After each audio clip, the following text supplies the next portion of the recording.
expressed were entirely those of the content creators and do not represent the official stance of HOT FM. It's 08:13 on Hot. The heat is on. We're getting into a special interview right here on Hot, as earlier announced. Now, it's a Wednesday, it's the 15th of July 2026, and welcome to this special edition of the Red Hot Breakfast. We are live from Hot Media House in Long Acres, Lusaka, and transmitting to the rest of the country. For the first time, Zambia gets to hear from the two boys.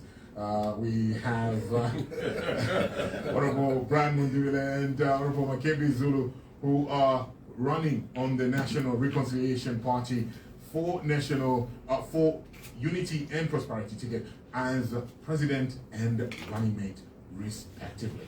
Now, with 29 days to go, the two boys, as President Hichilema often refers to them, have emerged as the strongest challenger to President Hichilema's quest for a second term. And this morning, they will be sharing their grand vision for Zambia and speaking to some of the issues they have picked up on a demanding campaign trail they have been on. Allow me to welcome our two guests this morning, Honorable Mundubile and Honorable Makebi Zulu. Good morning and welcome to the Red Hot Breakfast. Thank you very much. We are happy to be here this morning. Good morning and thanks for having us. Yeah, thank you so much for joining us. Now, the way your campaign has unfolded over the last few months is nothing short of a phenomenon. It's catapulted you to right in pole position as far as the opposition is concerned. Did you expect this strong wave? Let's start with you, Honorable Mundubile. Well, of course, like you rightly put it, the response from the people is overwhelming. It's whether we expected it. To some extent, but of course, the numbers that we're getting out there have completely exceeded our expectation. The support that we received from the Zambian people, from 5 provinces we visited, has simply been overwhelming. And Honorable Zulu? It's been quite humbling experience looking at people express themselves. And I think it's beyond personalities. It's not about myself or President Mundubile. It's a reflection of people's hopes for change. The people seem to be in dire straits, and they're looking for a way out. And perhaps we'll say God, in His infinite wisdom, made it be the way it is because no one expected things to be the way that they are right now. At the beginning of the campaigns, the UPND was saying there's no opposition. We insisted at any given time that it does not have to be any one of us. It's the Zambian people that are the opposition, and they're expressing that in the way they come out. They're not being transported anywhere. They're coming, and the messaging that we're putting across is resonating very well with them. So it's a very humbling experience, I must say, and we are humbled to want to live by what the Zambians really want. Let's spend some time, a bit of time on your track records. For those unaware, how do your individual public service records help, prepare you to lead Zambia? For instance, for Honorable Mundubile, apart from parliamentary duties, you served as chair of the ERB, and Zambia has plenty of challenges in the energy sector. How does that experience help you if you become head of state? Well, first of all, when you look at the track record, you made reference to the time that I served as parliamentary government chief whip, for instance. Yes. I served also as a minister. I was also leader of opposition. Before that, I chaired quite a number of boards. ERB was one of them. You'd be interested to know that I served on the ZDA board for about 6 years, and I was chairing one of the committees. So what that does, it gives one some expose, first of all, to know how government functions. And when you look at it, you are looking at it from the good governance point of view. Case. You come to how parliament functions, you come to how government works. So it's all rounded. And all these experiences have greatly assisted me in understanding how government works. So I'm understanding how government works from the private sector in terms of the public sector, having been deeply involved, for instance, in the boards, and also having been involved in cabinet and having been heavily involved in parliament. So it's an all-rounded experience as it were. All right, so how does your experience now, how will it speak into the challenges that, Zambia faces in the energy sector? If elected as president, how do you plan on, sorting out the challenges that we have? And I'll highlight a few. The biggest one obviously being load shedding, the energy sector that the country has experienced. And the other has been the biggest debate, has been the pump prices. After the UPND took office, well, we have a new way of pricing in this country. We have monthly reviews where the prices change every month. What's your plan as far as energy is concerned, whether petroleum or electricity? Yes, first of all, if you look at the experience I got in the energy sector, we'll start with power. My experience at the HRB would indicate that, first of all, I appreciate how much power we need as a country. I also appreciate our generation capacity. Therefore, it's very easy to plan between the two. You know that we have been generating up to 1,600 megawatts from independence right up to maybe 2011. Through the time of the PF, their capacity was doubled to about 3,400. The consumption, national consumption is around about 2,000 megawatts. So clearly you would have excess of over 1,000 megawatts as it were. So when you look at the load shedding that we went through, I want to say it without any apology, that was unjustified. So there are two things there that we need to look at. Yes, there was an issue of drought. So when you look at the interaction between the Ministry of Environment and the Ministry of Energy, there will be a pre-alert that where we are going in the next couple of months, we may experience a drought. So what is expected are the measures that you immediately take. I'll give you an example. If we predict that within a year we're going to have a drought, you can start load shedding in January just for 1 hour, quietly. The consumers won't even notice it, okay? So you go through the difficult period without any problem at all. So even previous, we used to go through this difficult time, but because of proper planning, the load shedding would start very early, maybe 8 months before the actual drought hits. So by load shedding, you are reducing your generation, and by reducing your generation, you are preserving water. That's simply what it is. So there's no magic about that. If you reduce your generation, you preserve your water. So in difficult times, in drought times, you still have your water, enough to generate power to supply your people. So it's a question of priority. With the UPND government, there was no issue of drought, forget about that. It was just a question of priority. Number one, the time they were generating at full capacity, in Parliament we warned them. We warned them. These droughts, if you follow the trend, they come almost every 4 years. So it's something you're able to predict. It don't come as a surprise. President Hakainde Hichilema called it the worst drought in the region. That cannot be the worst drought in the region. It was a partial drought. The northern part of the region did not experience that drought. So clearly there was a lot of exaggeration around it, and there was a lot of carelessness on the part of the UPND. They just didn't plan for it, or maybe it was not their priority, because the priority was to export power. So I'll come to your question as what are our plans? The only way out, first of all, is to ensure that we generate enough power, supply enough power locally to our local businesses and all the consumers locally before we think of exporting.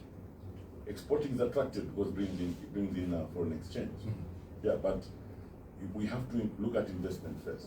If you look at the northern region, we've got Lumangwe. Lumangwe's got capacity of up to 240 megawatts. When you go to Lufu in Zama, there's capacity potential of about 150. So give and take, there's another 650 megawatts from the northern region alone, in addition to what is being generated. So if we operationalize the investment, actualize the investments in the northern part. We'll go over 4,000, 5,000 megawatts as it were. And the local consumption will only go slightly over 2,000. So you still have a lot, to even export. So to solve these problems, we must know that from time to time we will experience droughts. If as a country we enter into any agreement, we must be very clear that in times when generation is low, we'll make sure that the domestic supply is kept constant. Because this is where we are. This is where our voters are. This is where our people are. We can't afford to collapse local businesses, just to promote export, as it were. So as regards the energy sector, the plan is to generate more power. There's still a lot of potential on hydro, but going forward, we also have to promote thermal generation. What is sustainable is actually the thermal power through coal and other forms of energy. Because then the challenges of drought will not come in. So advanced countries will rely more on coal plants than they would on hydro dams, as it were. So the mix between the hydro and the thermal is really what our best mix will be going forward. If we're going to increase our supply to the mines, Zambia plans to go up to 3 million tons, of copper production, as it were. Clearly, when those pronouncements were made, there was no reference at all to the investment in the energy sector that would support that sort of. Yeah. So in our case, we are saying let's look at the potential in the hydro, but to lean more on the thermal because it's more sustainable. Then we won't have sudden shocks, as it were.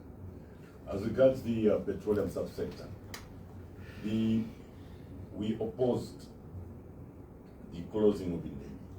I would still oppose it. That facility is very, very important. The use of the pipeline is very important. The use of that refinery, call it a separator, whatever it is. What is required there is further investment so that it's able to break and refine crude oil. So the advantage that we have by running in Delhi and maintaining the pipeline is that it gave us a buffer of about 90 days. You'll have enough stock such that if there are any disturbances in the oil producing countries, we will not get the shocks like we have experienced the past few months. So focusing on finished product has been a very big challenge. That's why you see that the situation became price sensitive. There are two fundamentals that influence the price of fuel. One, international oil prices. The second one is exchange rate. So they're both very sensitive. So if you don't have a buffer, you sometimes may have to change prices. In other countries, they change prices every day. The price that you buy fuel in the morning is the same price in the evening. And we're slowly heading there. Yeah, so the use of Indeni, the use of the pipeline has got to be restored. That's what gives us the real security. As a matter of fact, we need to build a number of additional facilities in the provinces. There are quite a number that you find in Mongo, Mpinka, Kasama. We needed more storage the facilities such that if we had up to 6 months recovered in terms of the buffer stock.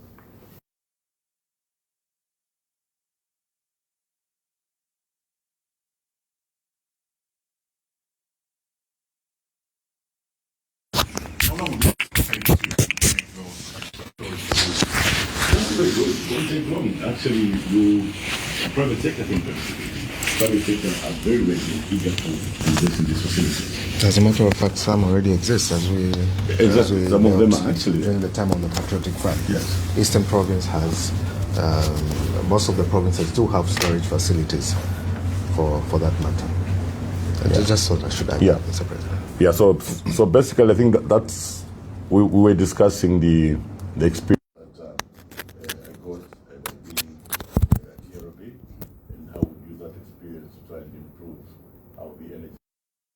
So we've tackled the electricity subsector and, of course, the petroleum subsector. That's one way in which I think that experience would benefit the nation. What about you, Honorable Zulu? your track record. What makes your track record,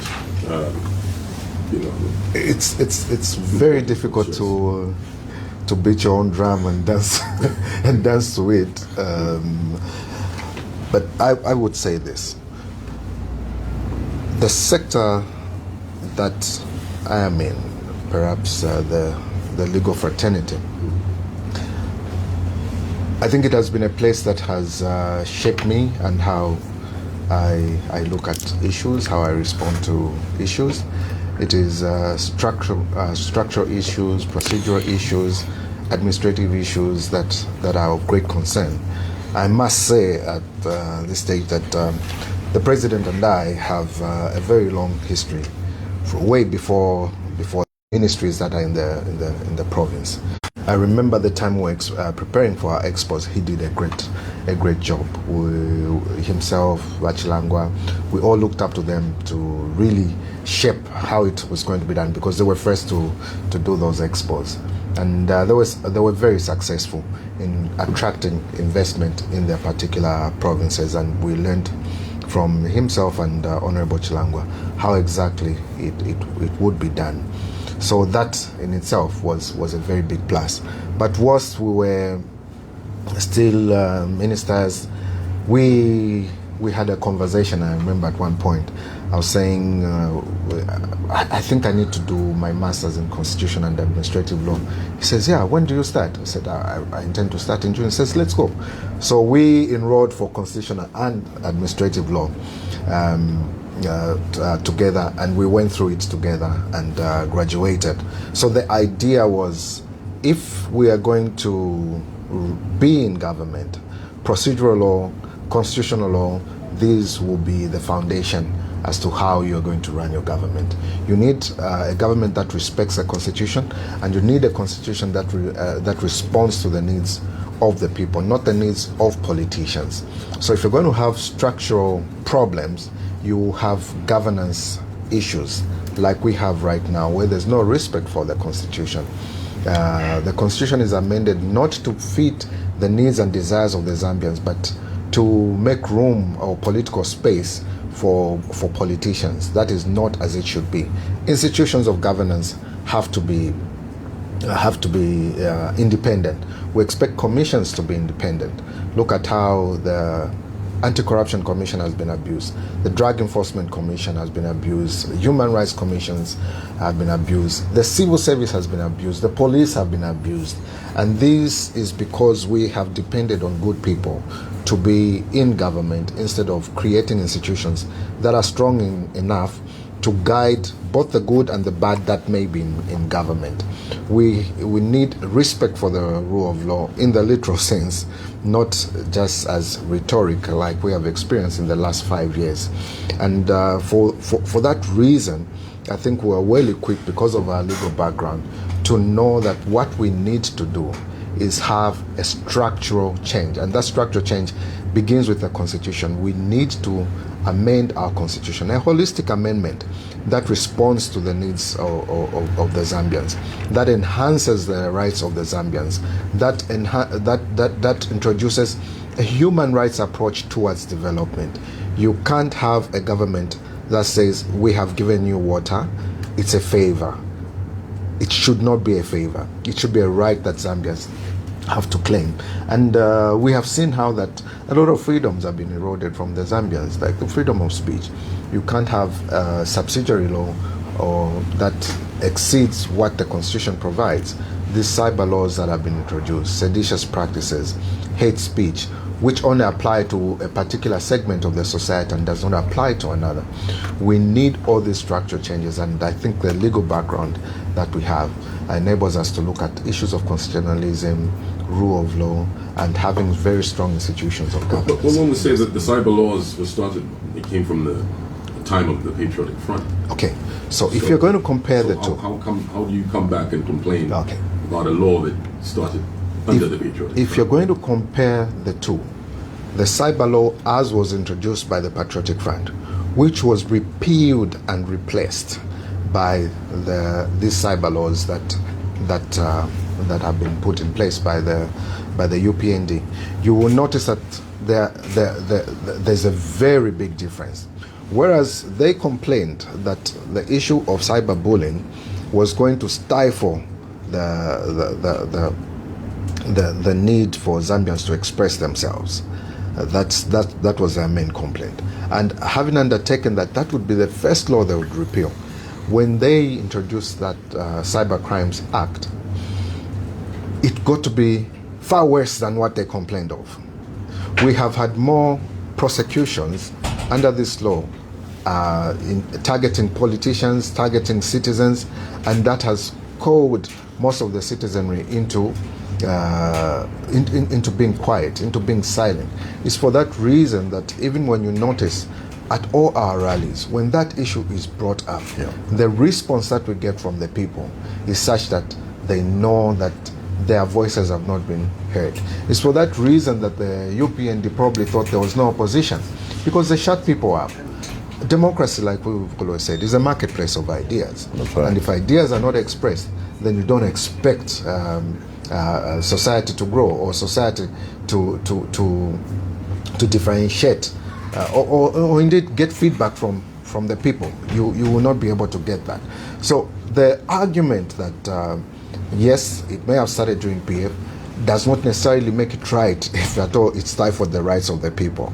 And as lawyers, we are committed to ensuring that firstly, we restore the rights back to our people so that they're free and able to express themselves.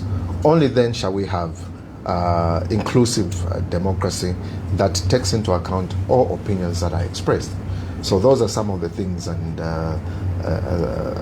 issues that we hope to bring to the table. Honorable Zulu, when you say that, what do you mean? Like, do you mean that you repeal the current cyber laws, will go back to the old way? Are we going back to the old law, or have no laws whatsoever governing the cyberspace? Firstly, when you're going to deal with the cyberspace, what exactly are you trying to deal with when it comes to the cyberspace? I think the main issues for concentrating on are issues of hacking or scamming or anything that tends to amount to a criminal offense. That tends to deprive or maybe unlawful access to information, things of that sort. You want that law to be there. But when it comes to the freedom to express oneself, that should not be a subject that should go into cyber laws. We have sufficient laws. If I am going to say something about you, okay, I think it is only fair that you take up, if it's defamatory, you take up that as a defamatory action, a civil action. Government should not have an issue to come in and punish people for expressing themselves. I'll give you a typical example. In Katete, there were these ladies that were sharing fertilizers and seed in medals and cups. And someone filmed that event, and they were expressing themselves. They were saying, this is how we're receiving our fertilizers. This is what exactly is going on. We never used to live like this. The next thing, they were arrested. Okay? It is not only those that were speaking that were arrested. It is also the person who was taking the video who was arrested under the cyber law. And that defies all logic. Why should that law be used to silence dissent? We are saying that cyber laws should not be used to silence dissent, simply put. And if at all there will be cyber laws, because we are committed to repealing this draconian law that the UPND have put in, it will be a thing of the past. And that's a commitment that we have made, that we are going to repeal the cyber laws and restrict cyber laws to dealing with issues that protect the integrity of the cyberspace in terms of access to information, because what the law that we have right now is very intrusive. You will notice that as regards this same cyber law, the American embassy had issued a warning, and they warned their would-be investors from America to say this government is overreaching, in essence, in that they want access to all the information that you have. Right now, in this place, you have a server. You have all these computers. The law is such that Zambia, ZICTA, or indeed the government, must have access to what you have on your server. They want to have access to that. If you have any storage system, they want to have access to your storage system. Just recently, there was this CCTV Act, where they want to control where you put your CCTV. You put CCTV at your house, you must register, tell them what system you are using for your CCTV. They must know the system that you are using for your CCTV. What is the essence of that? This, which you have sometimes you have it indoors. What is the essence of them having the ability to hack into your system? That is unlawful. That is overreaching. That is not respecting the rights of Zambians. And those should be things of the past. Let's protect people's privacy. Let's protect people's right to express themselves. Let's protect people's rights to move around. Let's protect the right for people to have opinions and express those opinions. How long should the Zambian people give you, if elected into office, to repeal this particular law? Because we have conversations like this. When you're in opposition, brilliant ideas, brilliant minds, and commitments. Honorable Mundubile, you are president and presidential candidate for the NRPUP. What's your commitment? How long should the Zambians give you to repeal this draconian law as you have described it? Like the Vice President said, we actually discovered this is one of the biggest problems the Zambians have today, these oppressive laws. I think we were somewhere in Chama and we talked about it. The whole crowd exploded into celebration that we're going to repeal this. So this is urgent. Unlike what we are seeing now, we will not leave these amendments to the very end. The moment we get into government, the consultation process starts immediately. I mean, these are soft processes. Low-hanging fruits, yeah, these are low-hanging fruits. It doesn't need to wait. We've made a commitment, we've made an undertaking to the Zambian people, and we know how these particular laws have affected the Zambian people.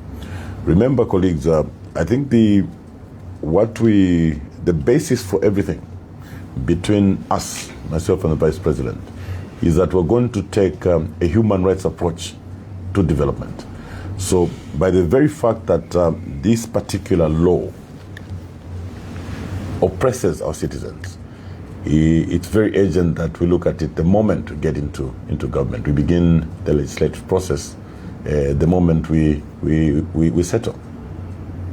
What about the constitutional amendment?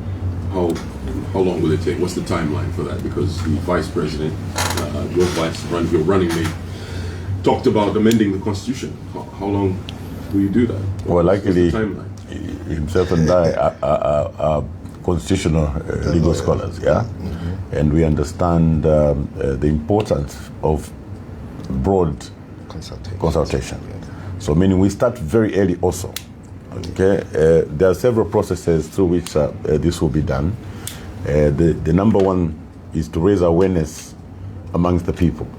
You'll be interested to know that there are times when people have been debating about constitution amendments when they don't really appreciate and understand what that really is.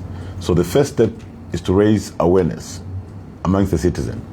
Then we do some public education. What is a constitution? What is expected to be in the constitution? That is very important. Remember, the consensus that we talk about in constitution making is not bipartisan consensus where a ruling party and the opposition sit and agree. We talk about general consensus, meaning that we have to go down to rural areas. We sit down pautanda, they need to appreciate what needs to be in the constitution. The time they'll be submitting to that process, they'll be submitting to a process they fully understand. Exactly. So we would like to go through it that way. Yeah. And the Constitutional Court did give that guidance in the last ruling as regards Bill 7, which was ignored by the UPND. The need for broad consultation is a constitutional fundamental. And the very fact that we have a judgment from the court that gives guidance as to how exactly we deal with it is really guiding. And to address your question as to issues of timeline, I think the issue of the Constitution is very important because it's an issue that is going to shape the governance system. And what we are saying is that we have to press the reset button and immediately we form government. The first order of business, that discussion must be had as to how we're going to amend the Constitution. We've been to the chiefs. They complain about how the chieftaincy is being perceived, or how the law affecting the chieftaincy, land issues relating to traditional land, how they are dealt with, development issues, how they are not benefiting from the resources that may be in their localities. All those issues are issues of structure, and structure as to how a government is run is in the constitution. Beyond just having a constitution, we would like to leave a legacy where we have set the law straight in terms of how our governance system should be run. No more should the civil service be politicized by reason of loopholes that may be in the constitution.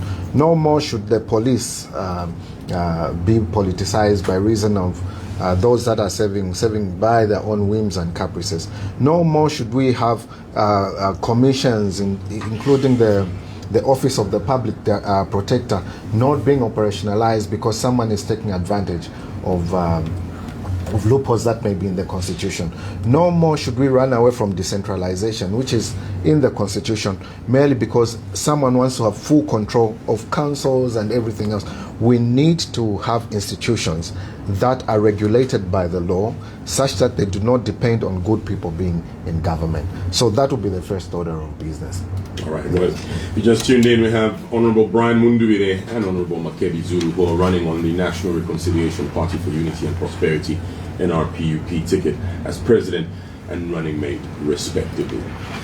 Now, throughout this campaign, which has been mostly land-based throughout your campaign, well, we'll get to the issue of why you've not been able to fly during your campaigns. But what kind of stories are you picking up from ordinary Zambians as you traverse the length and breadth of this country? Yes, number one, just like we are from discussing, Zambians have been very concerned about the oppressive laws. These cyber laws remain a major concern for most Zambians. Most Zambians feel oppressed. Number two is high cost of living. And number three, the issues of health delivery. You know that NEMA has collapsed completely. And in many places where we've been, this has been a major complaint. Of course, number four has been an issue of infrastructure, accessibility, road infrastructure in many parts, as it were. Issues of free education, much as the citizens appreciate free education, they've been very concerned with the manner and form that it takes. You have an average of 150, 160 pupils in a class, and teachers are unable to properly communicate or teach. So there's been issues of infrastructure around the schools to try and reduce the number of pupils in classrooms. Of course, to deliver a free and quality education, you must have a motivated workforce. Our teachers, especially those that are working in rural schools, have been facing serious challenges as regards accommodation. Yeah, so these are some of the issues that we've picked up. The agricultural sector, the distribution of inputs has been a major issue. You know that from the PF times, the time we're both ministers, the last I remember we're distributing 6 bags of fertilizers per farmer. Now farmers are getting fertilizers in medars. Medars will be a little bucket, and that is common everywhere. And farmers have not taken it lightly. You know that small-scale farmers are the ones that are responsible for food security.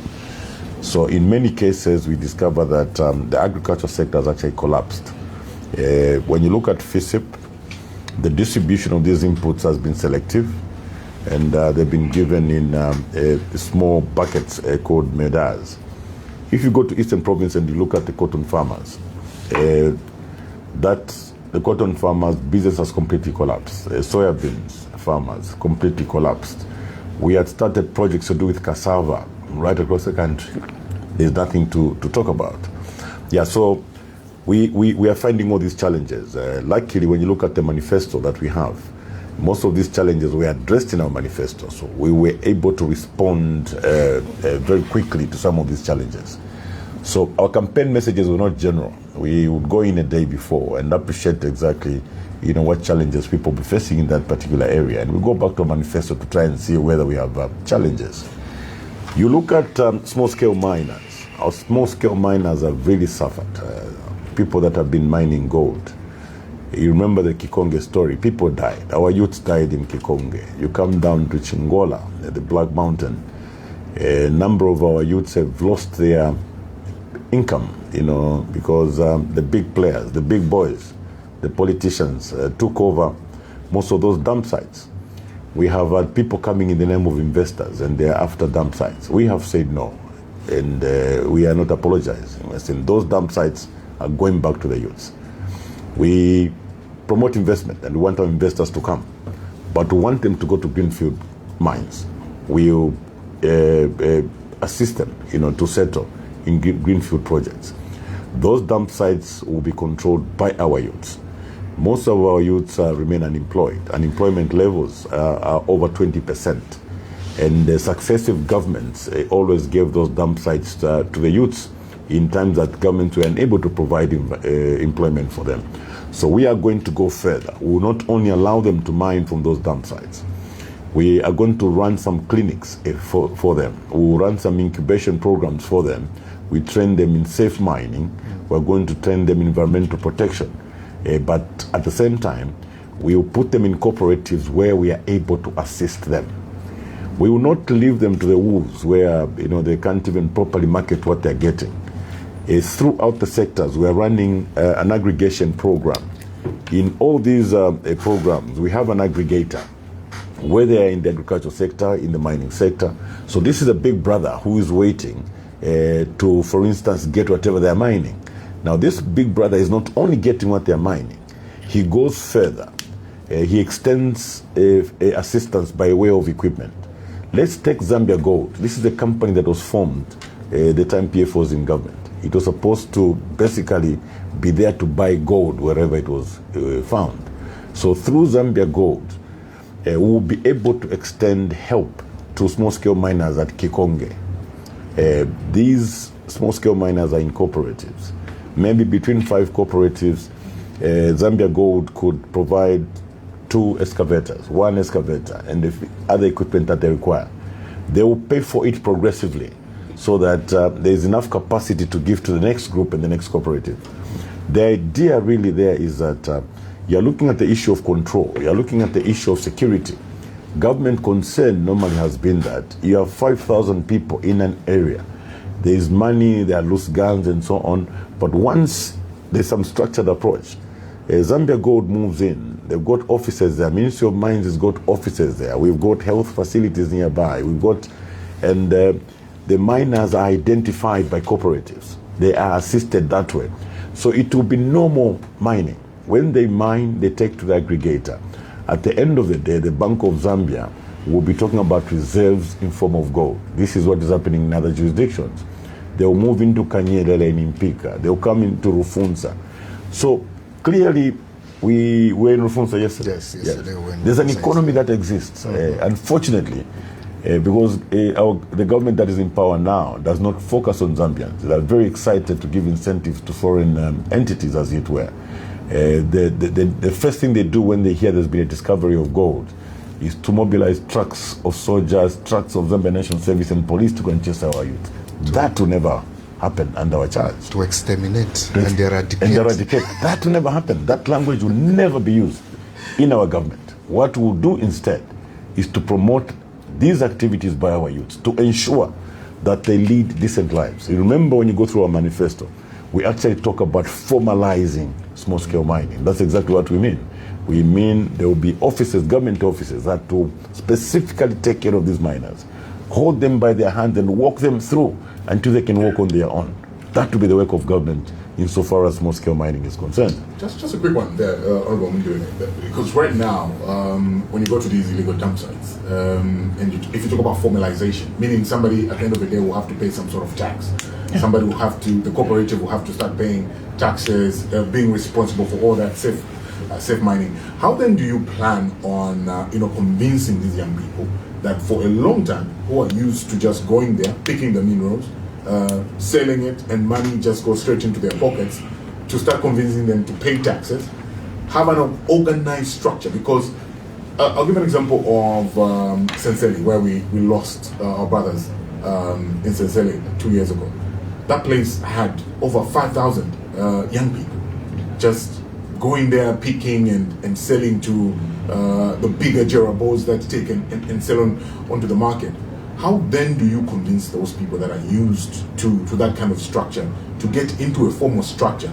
And who will supervise them? Because there's been cases where I've been on the ground myself. I went to St. and had conversations with them where they feel the actual off-takers now oppress them. So won't they be oppressed a little bit more if we add more regulations and paperwork and everything to govern this kind of mining that is happening in our country? Well, first of all, right now they're not mining because they were chased from those mines. Yeah. True, there's nobody mining. They're not mining. When you look at those groups, those Jerabos are very organized. You know why? Because they're always structured. They always have a commander, and they listen to the commander. Okay, so sitting down with the commander, he will see the advantage. They may think they're making more now with the manner they've been operating, but to be able to demonstrate that to actually make more through the methods that we're prescribing, through these structured methods. For instance, they'll get assistance in terms of training. They'll get equipment. It's structured. It's good for them. They'll lead a much more dignified lives going forward. So it's not a problem. They're already structured. They always identify themselves with the leader, and through their leaders will be able to communicate what it will be best done for them. There'll be no knee-jerk reactions like we are seeing now. I mean, the President Hakainde Hichilema just gave back some two, OB19, OB22, but what he got away from them was sincerely, okay? You've got to, we are dealing with people's lives, guys. We are dealing with people's lives. We may look at them as Jerabo. They look after families. They run the economies in the towns where they come from. I've been to markets in Chingola.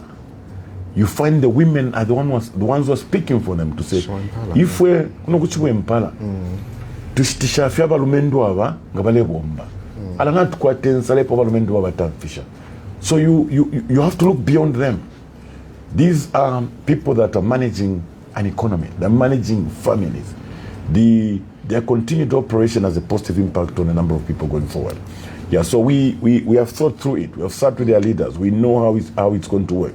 The principle there is that we are going to protect them because they are Zambians. What about the security concerns?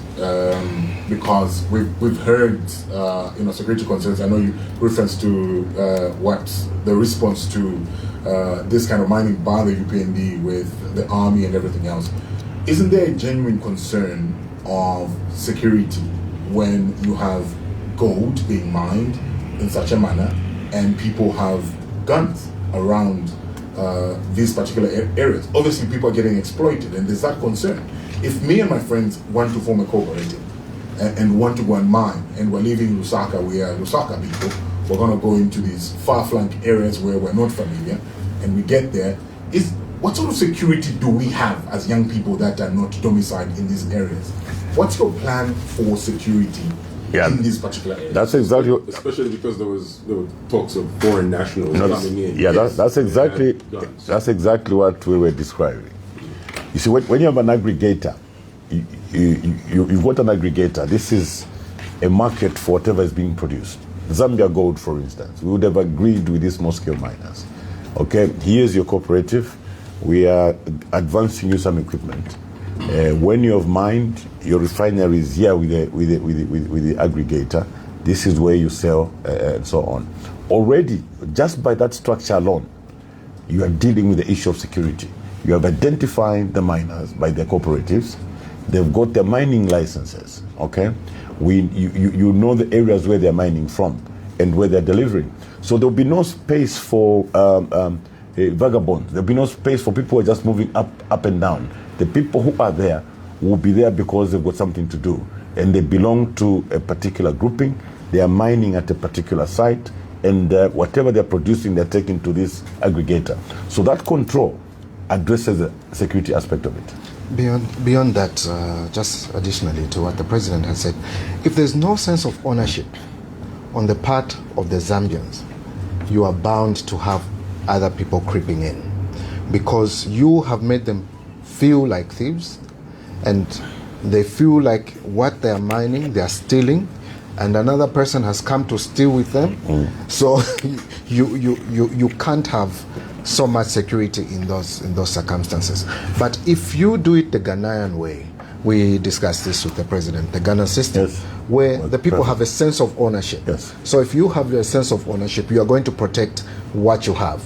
You are the first line of defense in that particular area, because if someone is going to come and say, I also want to mine here, you have a reason to stop them from mining at that particular site, because you have this sense of ownership. If you do not have that, then it is bound to become a security issue, where you even have the army coming in, where you have the army going in and shooting people, and no one has accounted for those people that have died in those places. There have been more deaths at the hands of the government than there have been just amongst themselves in those particular areas. And those are the things that really need to be told. That's a story that needs to be told to the Zambian people. But Mr. President, I think the question that was asked in going around issues of farming, what that we were finding along the way, in almost every area that we went to, see, there's been this illusion that perhaps the UPND have lost popularity in the urban areas. They'll get the rural vote. As a matter of fact, the rural vote is gone, because people in rural areas depend on agriculture. And because they depend on agriculture, and they're coming from a place where they used to get 6 to 9 bags each for them to farm, and now they have to share a bag amongst, say, 4 or 5 people. That is problematic. And the president himself admitted to say, yes, we know you are sharing in Mendas. He has not explained why they've moved from 6 to sharing in Mendas. He has not explained to them, and as far as they're concerned, someone is touching on their livelihoods. Beyond that, the roads, Mr. President, that we went through. Remember going through Chama, Lundazi, Matumbo, into Shuangandu, that road needs attention. The Pika road going all the way to Kasama, going to Nakonde, that one needs attention. We went as far as Chiengi. Chiengi road needs a lot of attention, and that has been the greatest experience of going by road. We were able to see most of the road. Sumbu Road, Mr. President. Oh, yes. Yes, and in the northern province. Northern Chimbamilong. Yes, Chimbamilong, Kapata Road in Sanfiang. You have all these areas, interconnectivity. Perhaps, Mr. President, you could just give that issue. I'm sorry, I seem to be taking over, because this is a conversation that we had. The issue of connecting provinces, connecting districts, that is very important for our economy. Yes, you remember that under the Link Zambia 8000, phase 1 was about linking provinces, and some work was done, to link up provinces. The next phase was to link up districts. Like the Vice President was saying, you go to Muchinga, you've got Chinsali Mulilansolo, you going right through into Isoka. You find that from Isoka into Kasama will take you just an hour 30 minutes, but it will take you the whole day, because that particular road is inaccessible. The Chama Matumbo Road, for instance, connecting Eastern Province to Muchinga Province. These are low-hanging fruits. There is the other one through Muyombe. Yes. And, so when you go to Luapula, you have the Chiengi, Nchinda, Kaputa. And all these areas, you find there's a lot of potential for tourism, potential for agriculture, and name it. So we have agreed with the Vice President that we are going to prioritize these key roads that would link the provinces, would also link the districts. Ideally, focusing on agriculture, focusing on tourism and many other economic activities. We'll start with backbone infrastructure. Most of these roads were actually on contracts. The UPND government just came and cancelled this contract. So we've promised our people, Chama Matumbo Road, we say, look, that's priority. We have talked to the chiefs and promised them that we'll work on this key infrastructure. The one through Muyombe into Mafinga, these are roads that once worked on will just open up the areas. There's one that goes from Mpika right into Mfue. Yeah. So if you're going to talk about promoting tourism, really, between Mpika and Mfue Airport, it's a very short distance, and it's just one road that is been a barrier. So, in a way, when we were first denied permits to fly helicopters right across the country, because President Hakainde Hichilema and his government have just made it clear the opposition should not jump on helicopters. There will be no permits given. We applied very early, this is about 2-3 months ago, and we were just denied. At first we reacted. We thought this was a very bad thing. It has turned out to be a blessing in disguise, because what we know now, we would not have appreciated what we appreciate now had we been... And we've really been there. We have seen exactly what our people are going through. Yeah.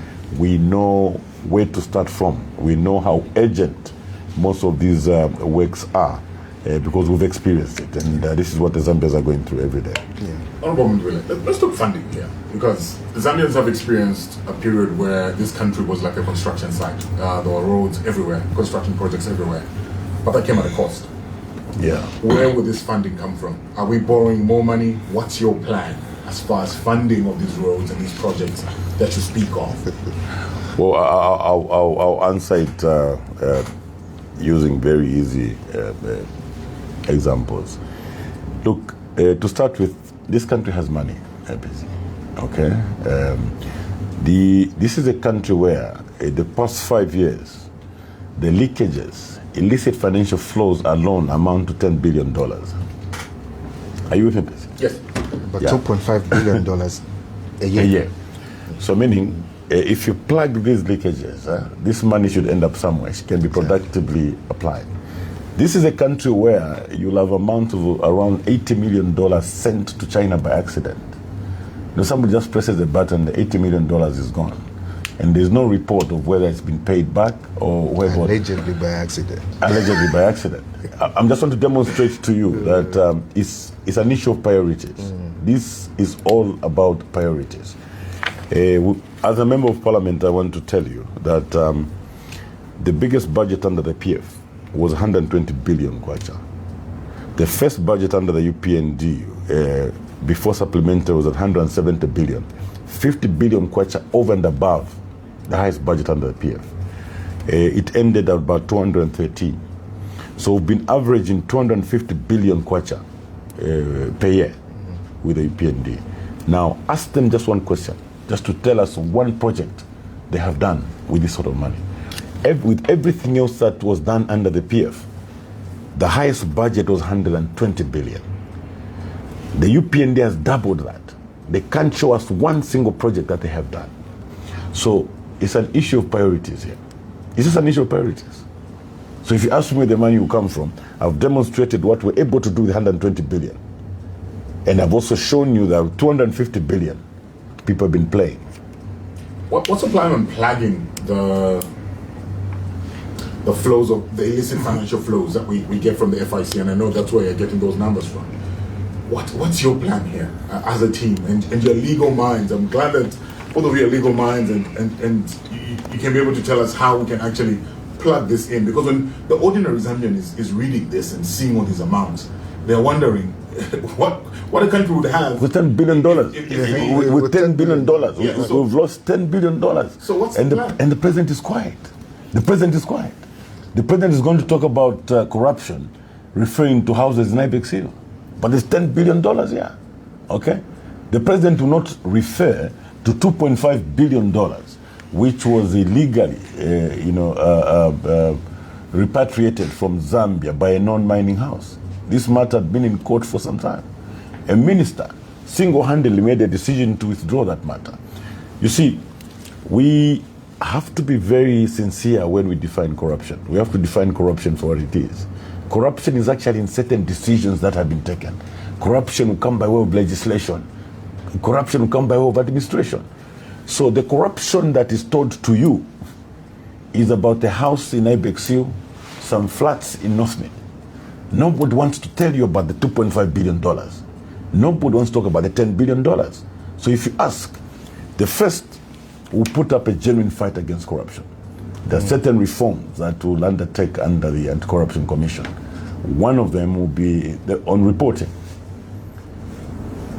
When the SCC is handing over a report to the president, they'll also hand over a copy to Parliament, a committee at Parliament, the name and shame. The moment people know that they cannot be saved, they'll be exposed because there's a report sitting at Parliament, as there's a report sitting at State House. You know there's been 10 ministers who were reported to SCC. At one point the DG confirmed, yes, we're investigating. The next thing we heard was that they were cleared. We didn't know at what point they were called to answer charges as it were. Exactly. That has got to stop. So on one hand, you have leakages of up to $10-12 billion in that 5 years. There are 10 ministers who were named and cleared. I don't know whether they used to interview them at night. I've been to SCC. You also saw me when I went there. It was in broad daylight, and escorted by colleagues and supporters. We don't know when these 10 ministers were going to SCC. We don't even know when they were, what charges they were leveled against them and when they were cleared. Exactly. So the moment we begin a genuine fight against corruption, there's going to be a lot of money in this country that will be redirected to other priority areas. Additionally, Mr. President, something that we did refer to, if you have structural inefficiencies where these institutions that are supposed to protect your democracy, they're supposed to protect the integrity of the governance system, are placed under the office of the president, for example. It is something that we've talked about. Yes. Why should the Anti-Corruption Commission be under the office of the president, Drug Enforcement Commission under the office of the president? These investigative institutions are under the office of the president.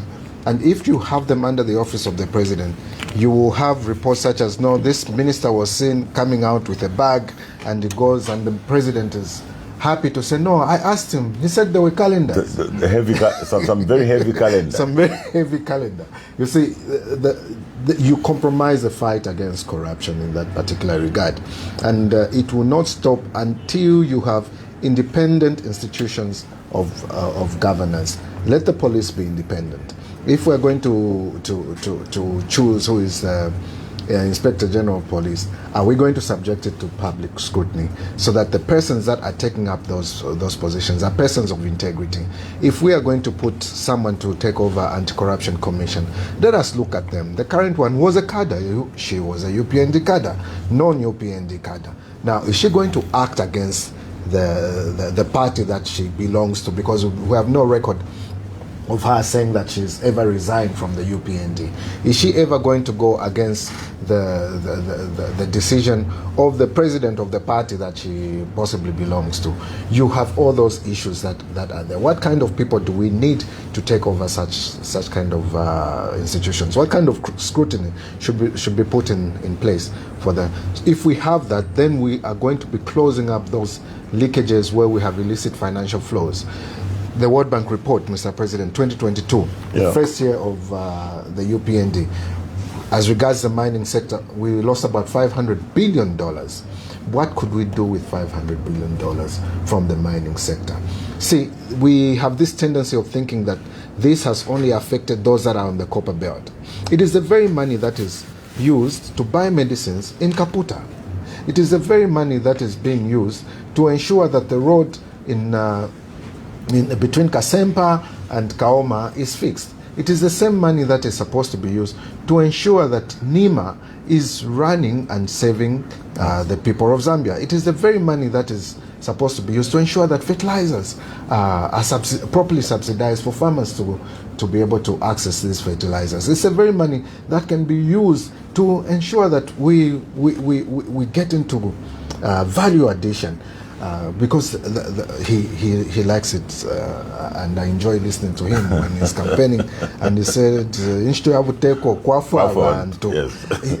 that is the role of government, to ensure that we uplift the lives of our people and leave them better than we left them, than we found them. Have the Zambians been put at a better place than they were before the UPND came in? The answer is an absolute no, because priority has been about killing the opposition and not necessarily serving the interests of the Zambians. Does this all mean that you go after the UPND if you win this election? Is this going to be a witch hunt, as some will probably... See, the people that are going after the UPND are the Zambians. And the legitimate way of going after the UPND is going to vote on the 13th of August. Yeah, and not necessarily getting the Arugwalo and giving it to another Chavinga to take over the UPND will be killing democracy. It is for that reason that we're saying that let us have a healthy country, a country where democracy thrives, where dissent is allowed, unlike a situation where any person who says anything against the government, look at Nakachinga. Just because of saying HH Mututu, he's in prison. Why should someone be in prison for saying HH Mututu, and then someone who allegedly got envelopes or whatever calendars they were, or the 10 ministers that are alleged to be involved in corruption, none of them has been tried. You have the Financial and Economic Crimes Court that has never tried any person that is serving in government or any person that is related or affiliated to any person in government. You have those problems. That needs to be nipped in the bud. We are not going to kill the UPND. They will thrive, and people should be able to have a choice. A choice, yeah. Exactly. People should be able to have a choice. Unlike what they tried to do to us, not knowing that they were building a bigger opposition in the Zambians. And that is the core that the Zambians are. The Zambians are not interested in politics or that are divisive. It is unlike what President Hakainde is doing. When he goes to a particular region, he says, vote for me, give me 1 million votes, because these people will be beating you. They used to beat you, they'll continue beating you. When he goes to other regions, he says, one Zambia, one nation. What sort of hypocrisy is that? If we're going to preach one Zambia, one nation, let us preach it everywhere. Where we belong to, places we come from, and places we don't come from, because it's about uniting the country. That is exactly what we need. So UPND, when we say Kuyabebele, we say it is the Zambian people that are going to go by way of ballot to remove them from power, but not for them to stop existing as an organization. No, they must. They must exist. They must exist, and that is a better way of having checks and balances in government. And that is a test for a policy. If a policy is good, the best way to test it, throw it to the opposition. Let them comment on it. Yes. Let them say what they have to say on it, and then we will have a better way of governing. And they must be. They should be sure also that when in opposition, even the first week, they are free to hold rallies and begin campaigning from day one. All these complications, setting police to say let them not meet. No, that's the beginning of problems. You see, the moment you kill a dissenting voice, it actually affects you more, who is in government.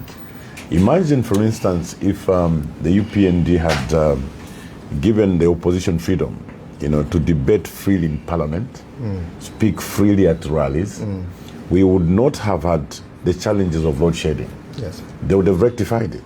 We would not have had challenges of fertilizers in Medas. Okay? We would not have had challenges of these oppressive laws. They would have actually adjusted themselves and aligned themselves to govern the Zambians better. So they're discovering this at the very end, when cabinet is dissolved, parliament, and a few days before the elections. They're getting the reactions from the Zambian people so much later. So we've been discussing with Vice President that democracy has to thrive. Well, fortunately for us, it comes naturally because of our training. There's no other way. We've got to allow democracy to thrive. We know the importance of democracy, and Zambians we will have their freedoms, a freedom to express themselves. We are actually saying, look, if for some reason instead of supplying 8 bags, you supplied 7, you can go to radio and say, President Mali Tubepa. There will be no one who come and pick you up and say, to police for hate speech. Now to come a president that you should change by 1 bag. And something you're passionate about, Mr. President, the politics of vengeance. I think it's important that is clear. No, we've made it very clear that there'll be no vengeance. Not at all. It has to stop somewhere. It will end at us. It has to stop with us. We are saying we are resetting the country. We are going for national renewal. when we talk about unity, it's unity indeed. Yes. Yeah, so there should be no politician who should begin to fidget, thinking that we're going to go after them, who set police on them to find funny or silly cases. Not at all. What Zambia needs to move forward. Zambia needs to move forward economically, as it were. Zambia needs to move forward in terms of unity. We are looking at national restoration. We are not only looking at changing government, we are looking at changing how government works. We are starting with reforming the civil service. We have undertaken to depoliticize the civil service. We would like to professionalize the civil service. How exactly are you going to do that? Because that's become a topical issue recently. Well, depoliticizing. Yeah, the first thing is that we're going to embark on a merit-based recruitment approach. Professionals that deserve to work in certain positions in government will take up those positions. By way of pronouncement, coming from myself and the Vice President, we will speak to our members. For those that want to be in politics, let them stay away from the civil service. We understand and know the importance of ensuring that the state remains neutral. By the way, government does not own the state. They merely supervise the state. So ensuring that the state always remains neutral. All those political cadres, whether they're coming from our political party or other political parties, you stay away, from the state. So these are reforms that we'll immediately implement in the civil service, and Zambians will be able to benefit from that. If you look at the situation now, the situation is so bad that any government office that you go to, you can literally tell this civil servant is a cadre. If they know your face like they do Makebi Zulu's face, you won't even get any proper treatment from them. Can't even get into prison to see the Kachinda. Exactly. You go there as a lawyer, they won't allow you. They'll say you need clearance from headquarters. I wonder why I need because they're looking beyond your practicing certificate. Exactly. Exactly. They're being politicians themselves. They're looking at you as a political opponent, as it were. And so that has got to end. Mr. President, this civil servant who's an ambassador, had a press briefing where he says, I have come to campaign for the UPND, Andrew Banda. And he says, because I'm a presidential appointee. But he's acknowledging he's a civil servant. And that's taxpayers' money. The regulations are very clear about participation in politics. You'd expect a response. If the president is a man of integrity, he will say, I will not allow that. You won't allow that. Because you have chosen to be a civil servant. You had an option not to be. By reason of that appointment to a civil servant, you can't do that.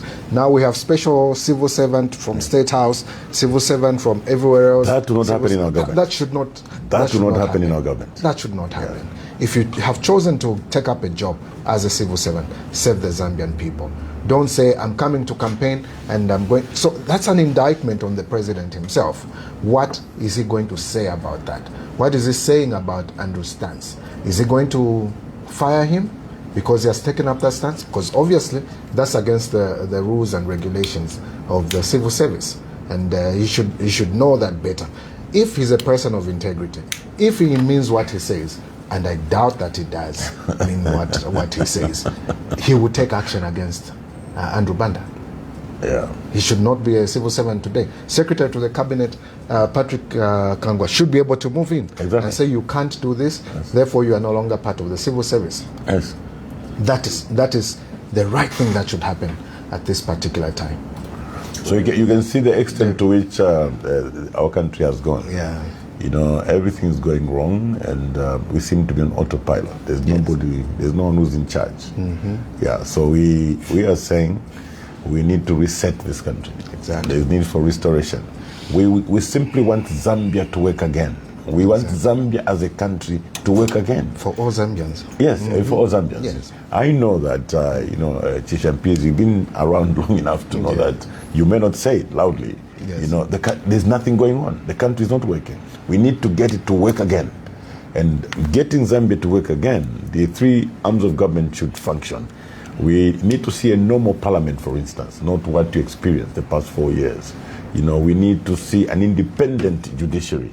We need to see an executive that is functioning, as it were. So as the situation has been, everybody's lost. There's no parliament to talk about. Vice President was just describing the two-tier justice system, two sets of laws. Certain courts and laws only apply to those that are in opposition. Including interference with judges. Interference with judges, as it were. So we need to get this country to work again. We need Zambia to start working again as a country. Yes. This country needs a national renewal, a restoration, a reset. It's actually urgent. It's an emergency. When you travel, as we have done the past few weeks, you actually realize that this is an emergency. Yeah. I want to talk about the relationship between the two of you, Honorable Zulu, Honorable Mundubile, because without dwelling so much on how the alliance came together, there are some quarters that believe that what we have here is a pure marriage of convenience that may not last the test of time. How strong is this relationship between the two of you, especially over the last few months you've had to work closely together? May I go first, Mr. President? Please do. Political pundits tend to want to define our relationship as one that started in politics. Like I said, it is beyond the politics. It is about shared vision, shared principles. We met when I was still a businessman and I was still practicing. That's right. I was still practicing, and the circumstances of our meeting were through a mutual friend that really came with him to my office, and we had a discussion, and we've been friends since. Our wives are friends, and something that you may not know, and something that really bonds us together is the fact that the president and I are able to say, let's sit and just pray. Yeah. We're able to pray together. Together, that's right. We'll sit and pray together. And there is nothing that is convenient about that. It's shared values, shared principles, and shared vision for a united Zambia, a better Zambia. Beyond this, we're friends. Yeah. We're able to be a check on each other. We're able to be candid with each other.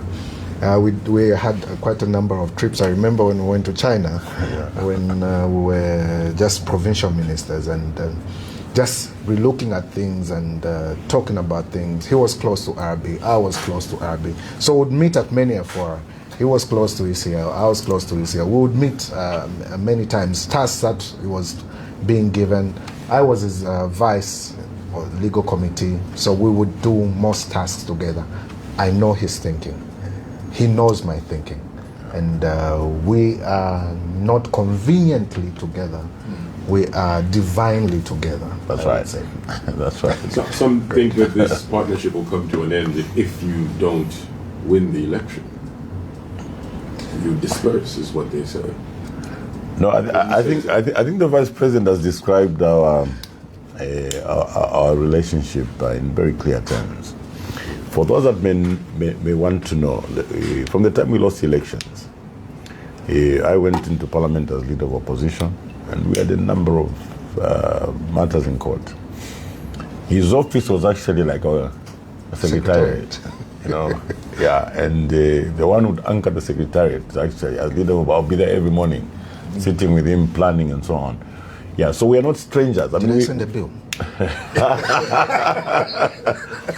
So the time that we're serving as provincial ministers, we were not just workmates or maybe neighbors in parliament. The other provincial ministers would tell you those two are friends because we live, work, and be together. Do things together. Our wives are friends. They meet and so it's not a marriage of convenience at all. Remember that because of the UPND, we found ourselves in these circumstances. We had no political party. So each one of us was trying. By that time, it was agreed to say, okay, it was not just between the two of us. I mean, Hari Kalava, all those, we said, okay, guys, let's give it a shot. Whoever we met, the others will support. So this was discussed with many other political parties. So these are strategies that we were not discussing in the media, know, and even when things were hot, things were heated, I'll pick a call. hey, where are you? Chishanu, Gachani. Nice. You know, but people thought it was, no, would actually watch it, laugh. You would send me something and say, have you seen this? Somebody said, I said this. If somebody reported Makebi to have said something about me, I'd say, get for Chana. And say, I've just seen it also. Yeah, so that's the sort of relationship that we have. But most importantly, like you said, we actually pray together. I recently saw an AI video where I'm all over hitting Mr. President right here. And we laughed about that to say it is those that want to, that they can't see any good in anything. They don't want to see any good in anything. But it is not a marriage of convenience. We are here and we are both responding to the call by Zambians that we have a united opposition.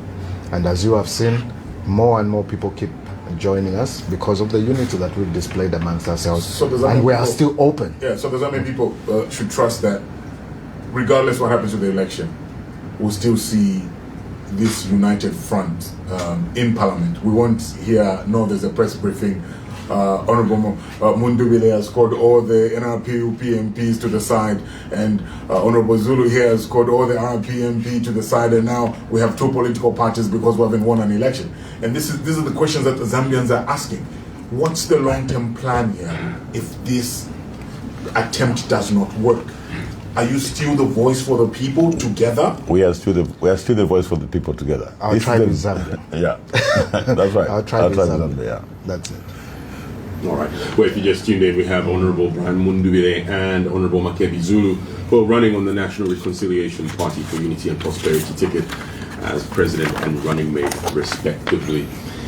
So, as you've been campaigning, you've raised some important key policy issues which have attracted responses from the incumbent. Issues such as the FRA, maize buying price, the issue of politically aligned civil servants, which you've spoken to here, and of course the issue of foreign reserves.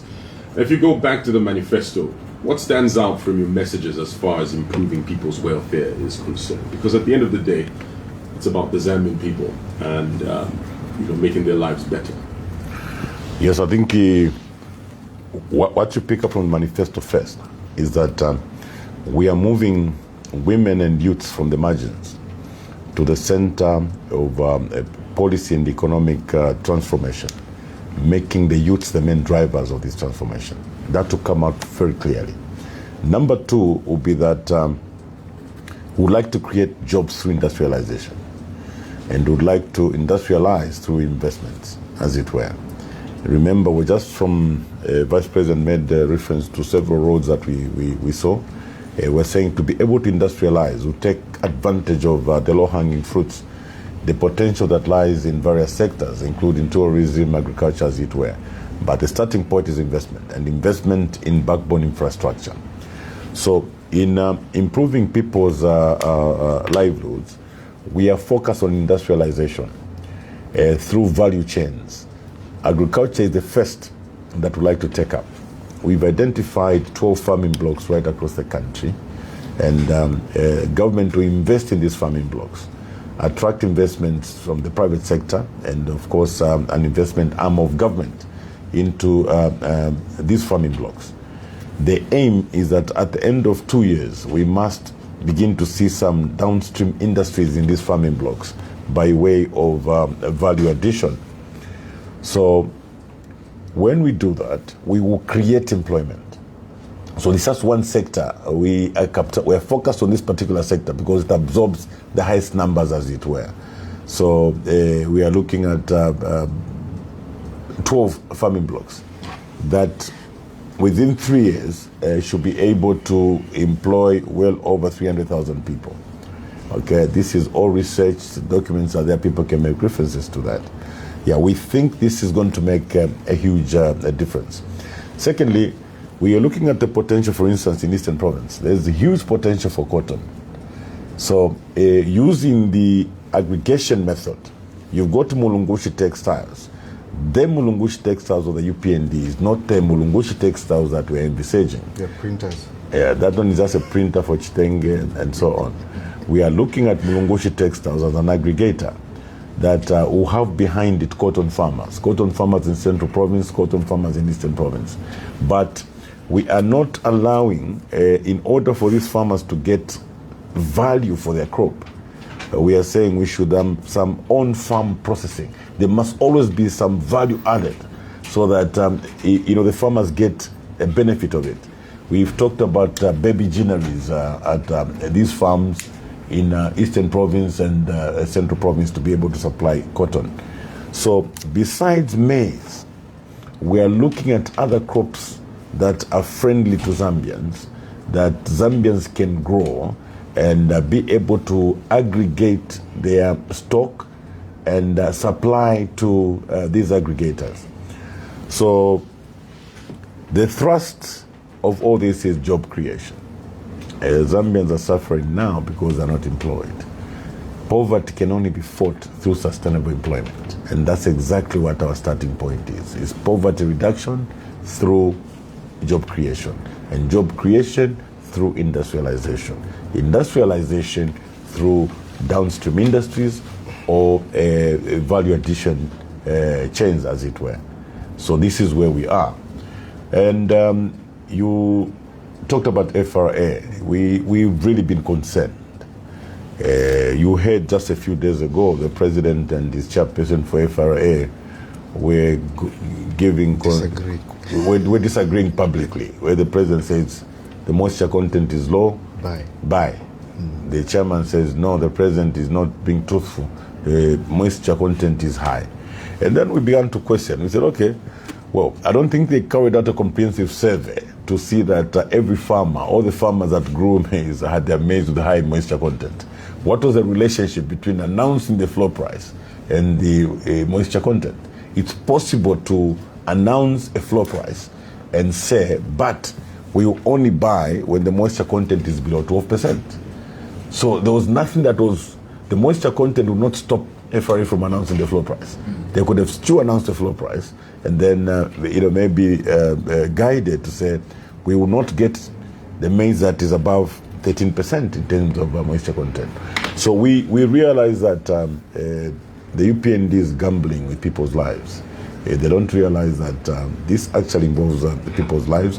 We are aware that they may not have the financial resources to buy maize because of their past conduct with the financial institutions, as it were. And we've been telling our people to say, how is it that with the UPND, when it comes to buying councillors and MPs, they've got money, but they've got no money to buy maize. Including buying those that voted for Bill 7, they had lots of money. In fact, the latest offer we got yesterday from Kasama, they've moved, by the way, the Vice President, I forgot to brief you, for a parliamentary candidate now, they've moved from 10 million, they are now offering 20 million. Okay? For them to withdraw. For them to withdraw, so that theirs can go unopposed. Yeah. And they were initially, I think, at 10. For councillors and others, they're offering 5. So you find that this is a government, I mean, they've got enough money to buy candidates. Where have you been getting that information? From the people that are tempting. Now, our candidates are our members. Our members. Our candidate from Kaputa had to run away from Kaputa because his competitor there had a bag of money and said, look, you've got to take this. They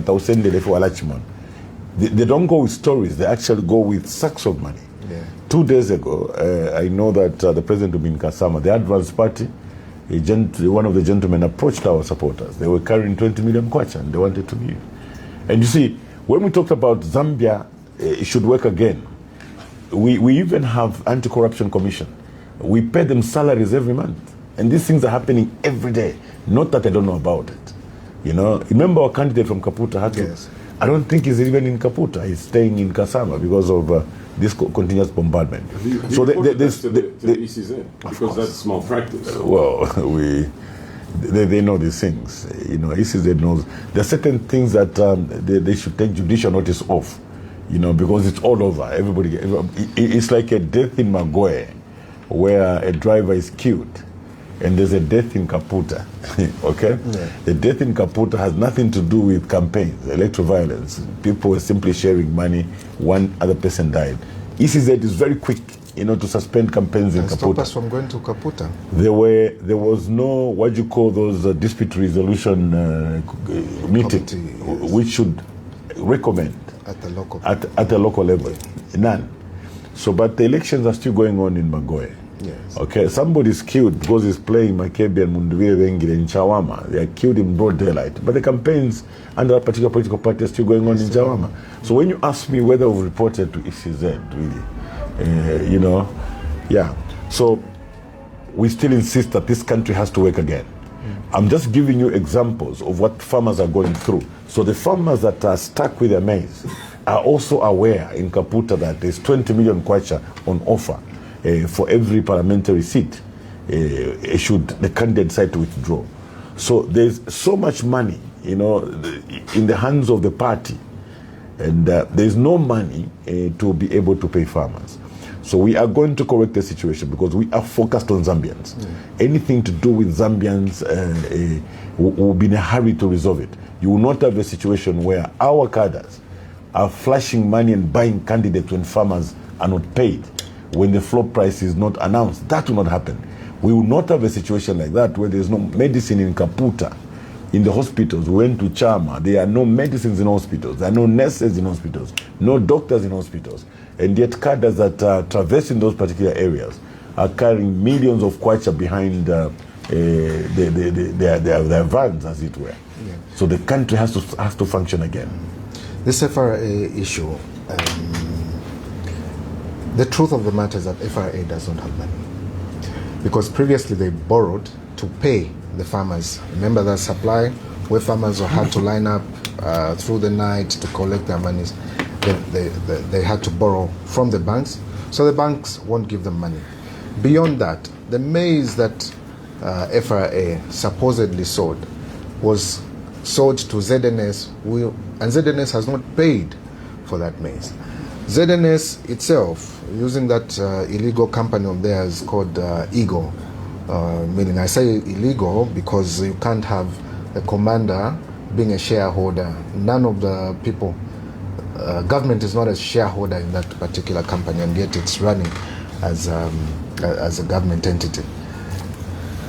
Supplied that maize, and some of the people that got that meal are politicians who have not paid ZNS for ZNS to be able to pay FRA.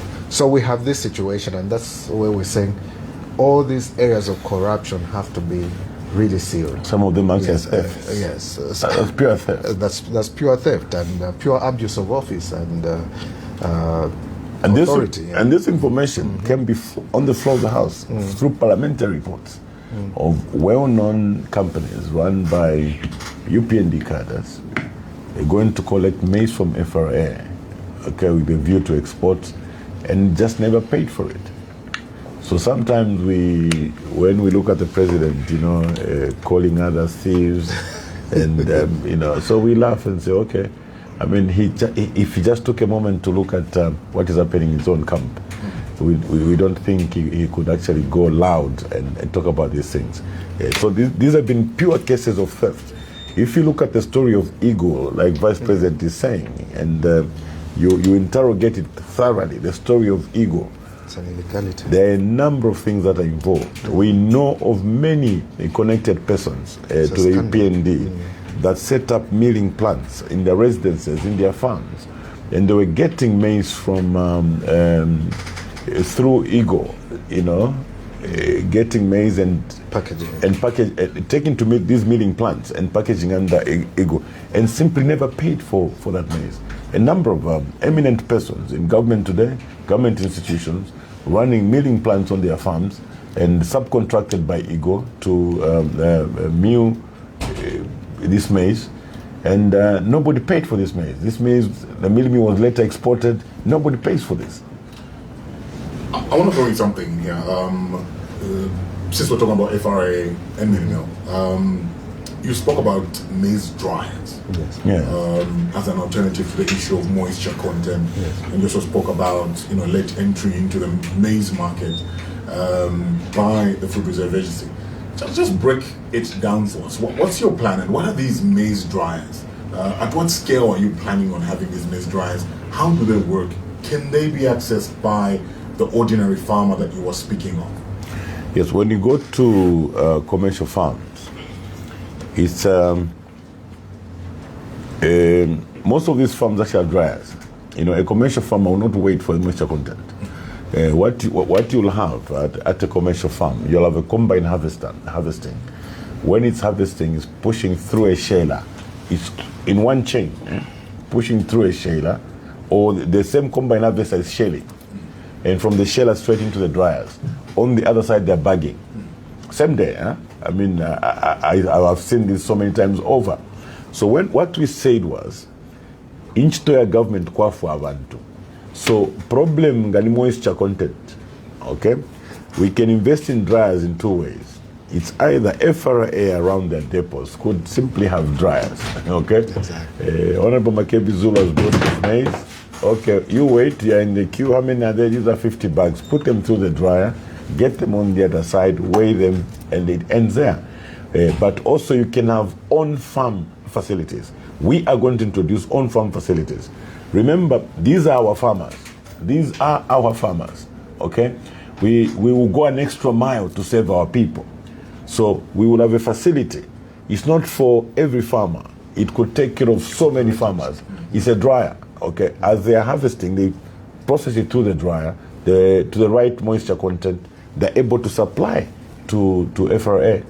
So when the people were arguing, you know, we looked back and said, well, a lot of things have got to change, and I'm sure people will appreciate.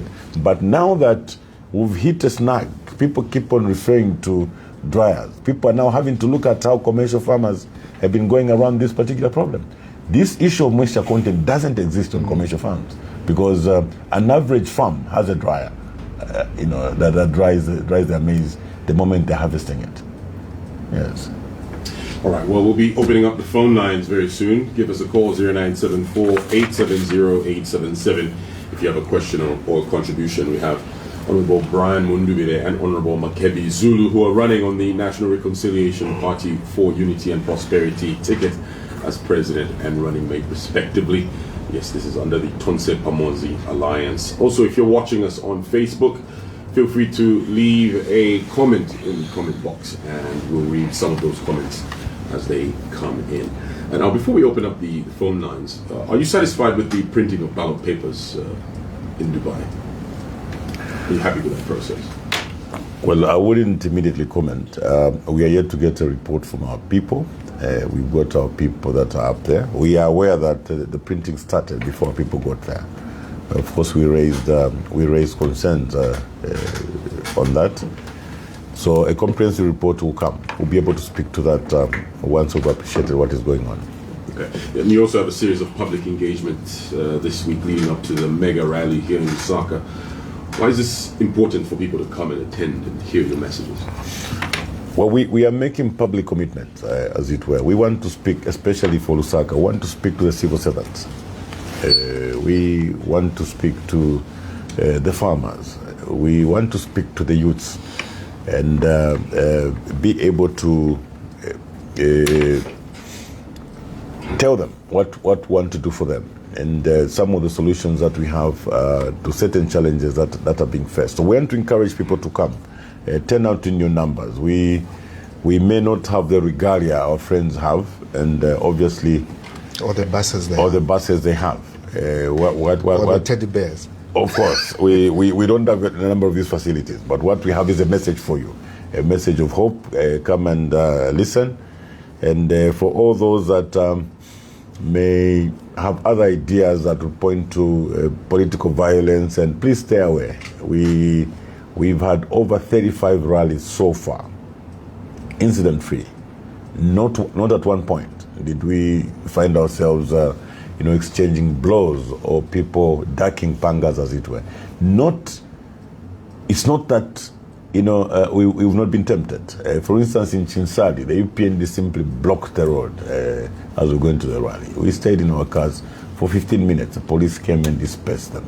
In Akonde, it was the same. They surrounded. So there's been several attempts. We've told our people to exercise maximum restraint. And so even for those that are coming to the rally in Lusaka, please be peaceful. We have said it time and again that there will be no cadreism in our government, no cadreism in markets, no cadreism in bus stations, and no cadreism in the civil service. Okay, so we want to reset the country. We want this country to work again. Yeah. And now, as far as the two of you are concerned, how does post-August 13th look like? Are you confident that the ECZ has done or is doing enough to assure the contestants and the nation that this election will be free and fair, considering the recent suspension of NRPUP campaigns in Kaputa over some incidences of violence? Well, free and fair is not something that you can talk about under the current ECZ. We've said it time and again. You don't expect to have a free and fair election when the person at the helm of the ECZ is a UPND cadre, and clearly not. But the will of the Zambian people will prevail on the 13th of August. And are you happy with how the ECZ has done its work, despite all of this? Of course not. I was just talking about we were on our way to Kaputa. I want you to see how deliberate they can be. You see, when you have a cadre in charge of an organization, they always use that political lens that is biased towards their political party. We were headed, I think we were in Kasama. We were headed to Kaputa. Somebody was killed in Magoe. Another person died in Kaputa. The ECZ didn't even wait for any recommendation from the District Dispute Resolution Committee as per procedure. There was no meeting, on their own. They decided to suspend campaigns in Kaputa. But in Magoe, campaigns continue. Mm-hmm. A non-political party where this particular person was killed, all the details are there. They said they're still investigating. The Chawama case, they're still investigating. Yeah, so we have simply decided to ignore some of these things. You see, when you interact with the grassroots, what Vice President and I have been through, we've actually seen the pain in people's eyes. People are suffering. So when you compare, when you weigh the two, I think we've been more focused on addressing what the Zambians are going through. Otherwise, we'll be on radio, Facebook every day complaining about the ECZ. What we have prioritized, its initial priority, is to address the challenges the Zambian people are facing. If you look closely at the pictures where we have been, these are old women you'll find in Chinsali, in Chama, in Nundazi, and they're saying, Tuluvuleni, they are literally crying and say, please save us, Tuluvuleni, Tuluvuleni. So when you listen to this old woman, Nakulumutinta Pamakasa, Nemisepela, and then you hear that ECZ has made that announcement, you sit down to decide, what do you want to pay attention to? Yeah. Go and begin to write a complaint against ECZ, or simply look for solutions for this old woman who may not have a very long time to live. Yeah, so we have chosen a path of taking care of the challenges Zambian people are going through. So our resolve is that we will do it for the Zambian people. People power. It's a people power, yeah. So that's why we haven't commented on a number of things that have gone by. We have focused on understanding, so that when the two of us are seated, we realize it's not about us, it may not be about our cabinet, but that old woman in Chama. What about that old man in Mununga? The other old women in Chienge, as it were. Mr. Kapianga in Chinsari. Mr. Kapianga in Chinsari, yes, he's a freedom fighter. So these are the people that are occupying our minds right now. Madame Zalomes with our people, they'll go on and do things as they. But the will of the Zambian people will prevail. Whichever way it goes, the will of the Zambian people will prevail. All right. Well, give us a call 0974-870-877 if you have a question or a contribution. We have Honorable Brian Mundubile and Honorable Makebi Zulu who are running on the NRPUP ticket. That is the president and running mate, respectively. Call us now. Let's hear from you. Hello, good morning. Hello. Good morning. Good morning. How are you? Good, how are you doing? What's your name? My name is Pastor Joseph Chipola. I'm calling you from Choma. All right, Pastor Chipola. We have... Please go ahead. Go ahead with your question. Thank you so much. I want to appreciate, first of all, the two great men on the panel, President Mundubile and Vice President Makebi Zulu. I think you are God sent, and God has sent you on such a mission and time such as this to liberate Zambia. Okay, because speaking on the issue of the Constitution, especially the issues of the cyber law, it has really brought a lot of problems to our men and women in this country. And as a man of God, I want to pray to God that He will use you at the time like this to come and liberate the people of Zambia. Because you can imagine us as men of God in our churches, our members are even failing to talk to us through direct call because they have to use the WhatsApp, they have to use different networks just for them to express themselves. So I thought I should be able to speak to that aspect, that even as you come into this government, ensure that the issues of the law to repeal those cyber laws must be taken into consideration. Yes, because it's going to help our people to liberate themselves. Because what we're experiencing now in terms of human rights is not supposed to be like that. Imagine us as men of God, as a man of God, I'm feeling the pressure, even among my members. I can tell that our members are suffering silently and they are afraid to speak out because they are afraid of the law enforcers. Imagine where I pastor even here in Choma, a number of people, they fail to speak freely because they're afraid. Okay? So now, as a servant of the Lord, I thought I should be able to contribute briefly. I know there's a lot of people trying to go and contribute on this end, just to encourage the two, that please, we beseech you by the message of the Lord, that as you come into government, and I pray that God is going to be able to do His wonders, because the people of Zambia, when you see us, they have made their decisions, and therefore I pray that nobody will be able to bring any confusion or any negative action to this cause. And as you form government, as you enter into government, please look into these matters and ensure that you represent the people of Zambia and the children of Zambia so they can be able to get their... all right, Pastor. Thank you. All right. Thank you for your call. We appreciate it. Thank you. Thank you very much, Pastor. All right. Call us up at 0974-870-877, 0950-955-877, or 0967-877-447. We're going to take in two more calls and we'll allow our guests in studio to respond to your questions and contributions. Call us up at 0974-870-877, 0950-955-877. Those lines will get you through. This is an extended version of the Red Hot Breakfast you're listening to. Hello, good morning. Hello, good morning. Morning to you. What's your name?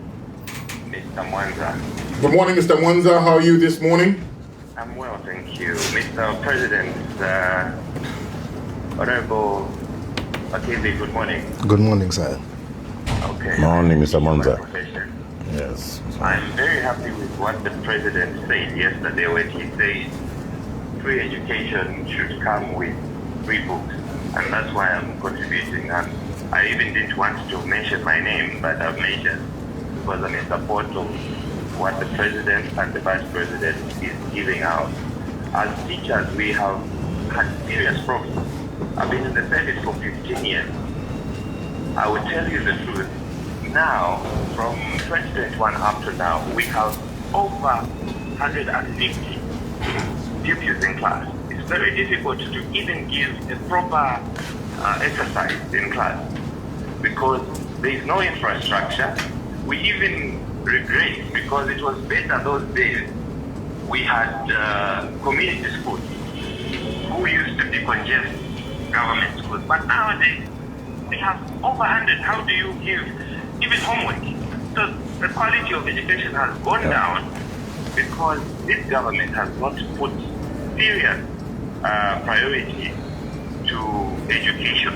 They are just saying free education, but the people that we are taking to universities, for example, are going there without being begged.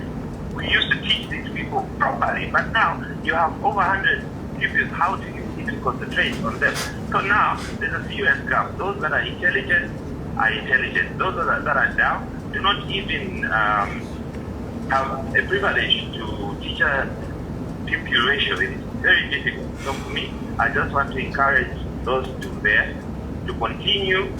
The teachers, I know there are a lot of people that are listening who are teachers. They know what I'm talking about.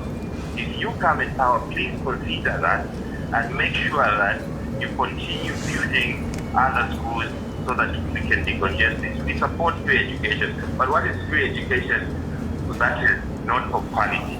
Mr. Mwanza, thank you for your contribution. 0974-870-877, 0950-955-877, 0967-877-447. Those lines get you to the extended version of the Red Hot Breakfast we're having this morning. Joining us in studio, we have Honorable Mundubile and Honorable Makebi Zulu. Good morning. Good morning, thank you. How are you? Good, how are you doing? What's your name? Elijah calling you from within Osaka. All right, Elijah.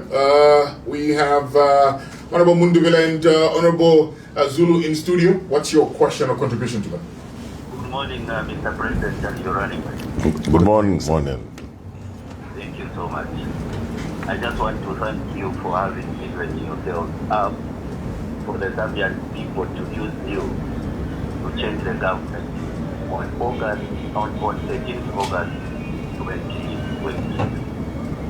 The UPN have failed the Zambian people, and electing the UPN in 2021 was a mistake of monumental magnitude that must be corrected.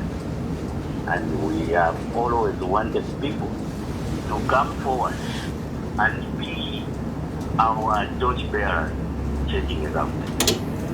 I would also like to remind you that you keep reminding the Zambian people that the UPND changed the constitution this year.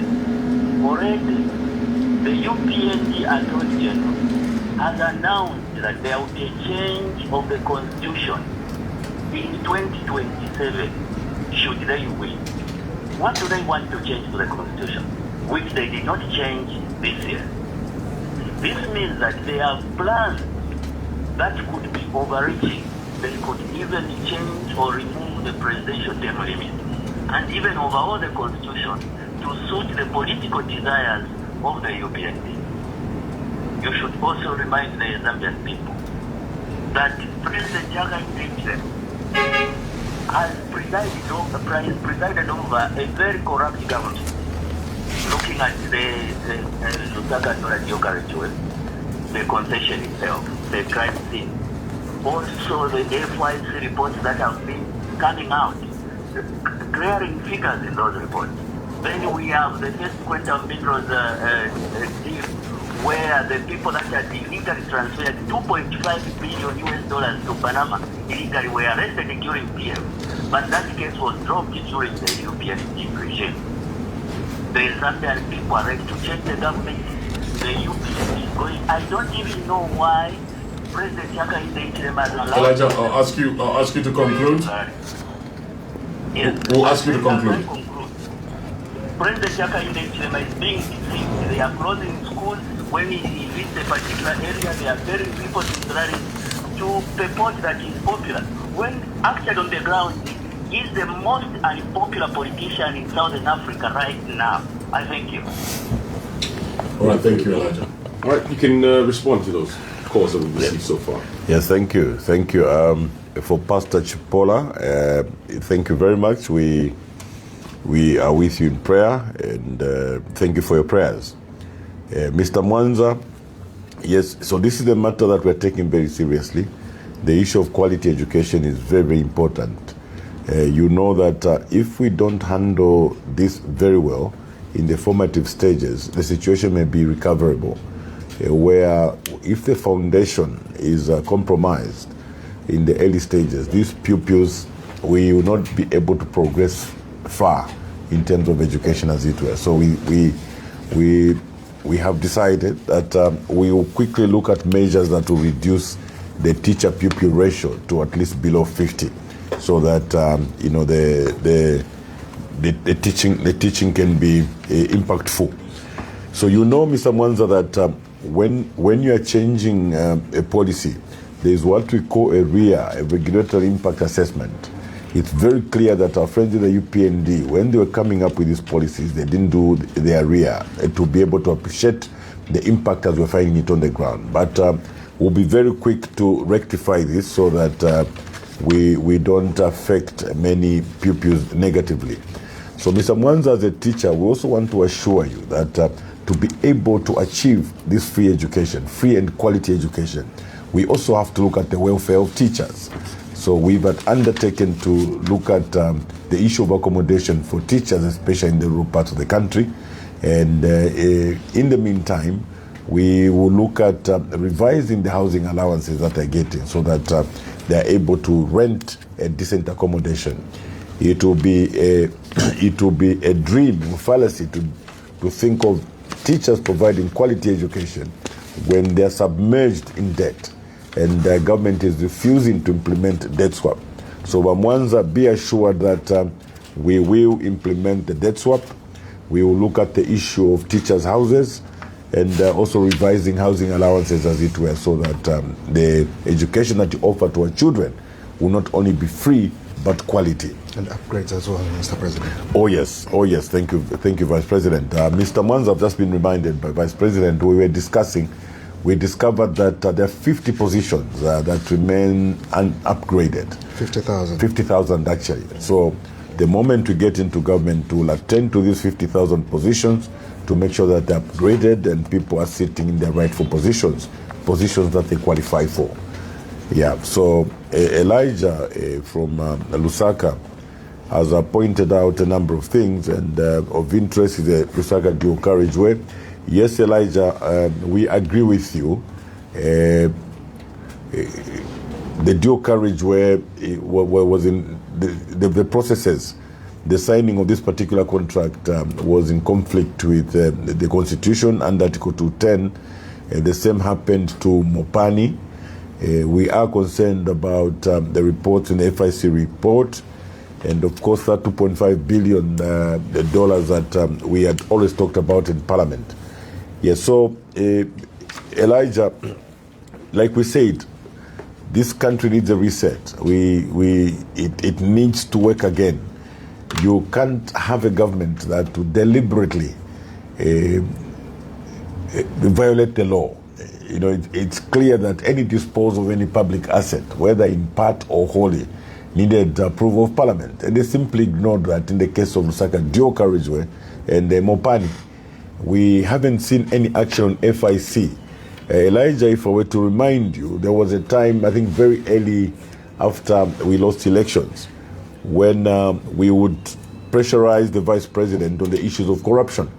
They would come back to us and ask us for evidence. And one day, we produced a letter that came from a South African contractor stating that one of the ministers was actually soliciting for a bribe. This minister was soliciting for 2 million rands and a G-Wagon, a motor vehicle, blue, black in color, as it were. So this particular contractor was awarded a contract of $100 million in Western Province, had written to the president that one of his ministers was soliciting for a bribe. You can imagine, Elijah, that minister was never fired. That minister was never suspended. That minister was never prosecuted. So it's from that time in 2022 that we knew to say the UPND and President Hakainde Hichilema will never fight corruption, as it were. So these are some of the things that we want to work on as we reset the country. Vice President, would you like to make a comment? Yes, please. Perhaps on Elijah's comment as regards the failure by the UPND and the fears that were expressed that this is likely to be the most corrupt-riddled election ever in the history of this country. And to facilitate for that, this government had to amend Article 52(6) of our Constitution, which required that if a person resigns or withdraws or indeed is disqualified by the court, then the election would be stopped and then parties allowed to file again. All this buying of candidates that you've been seeing is because there was that amendment to that. So they prepared for it. Yes. So they were prepared for this, to know that they will be able to buy off candidates, not to contest, because if today a candidate from the opposition is bribed and they do withdraw, we are disadvantaged. We will not have an opportunity to field yet another candidate.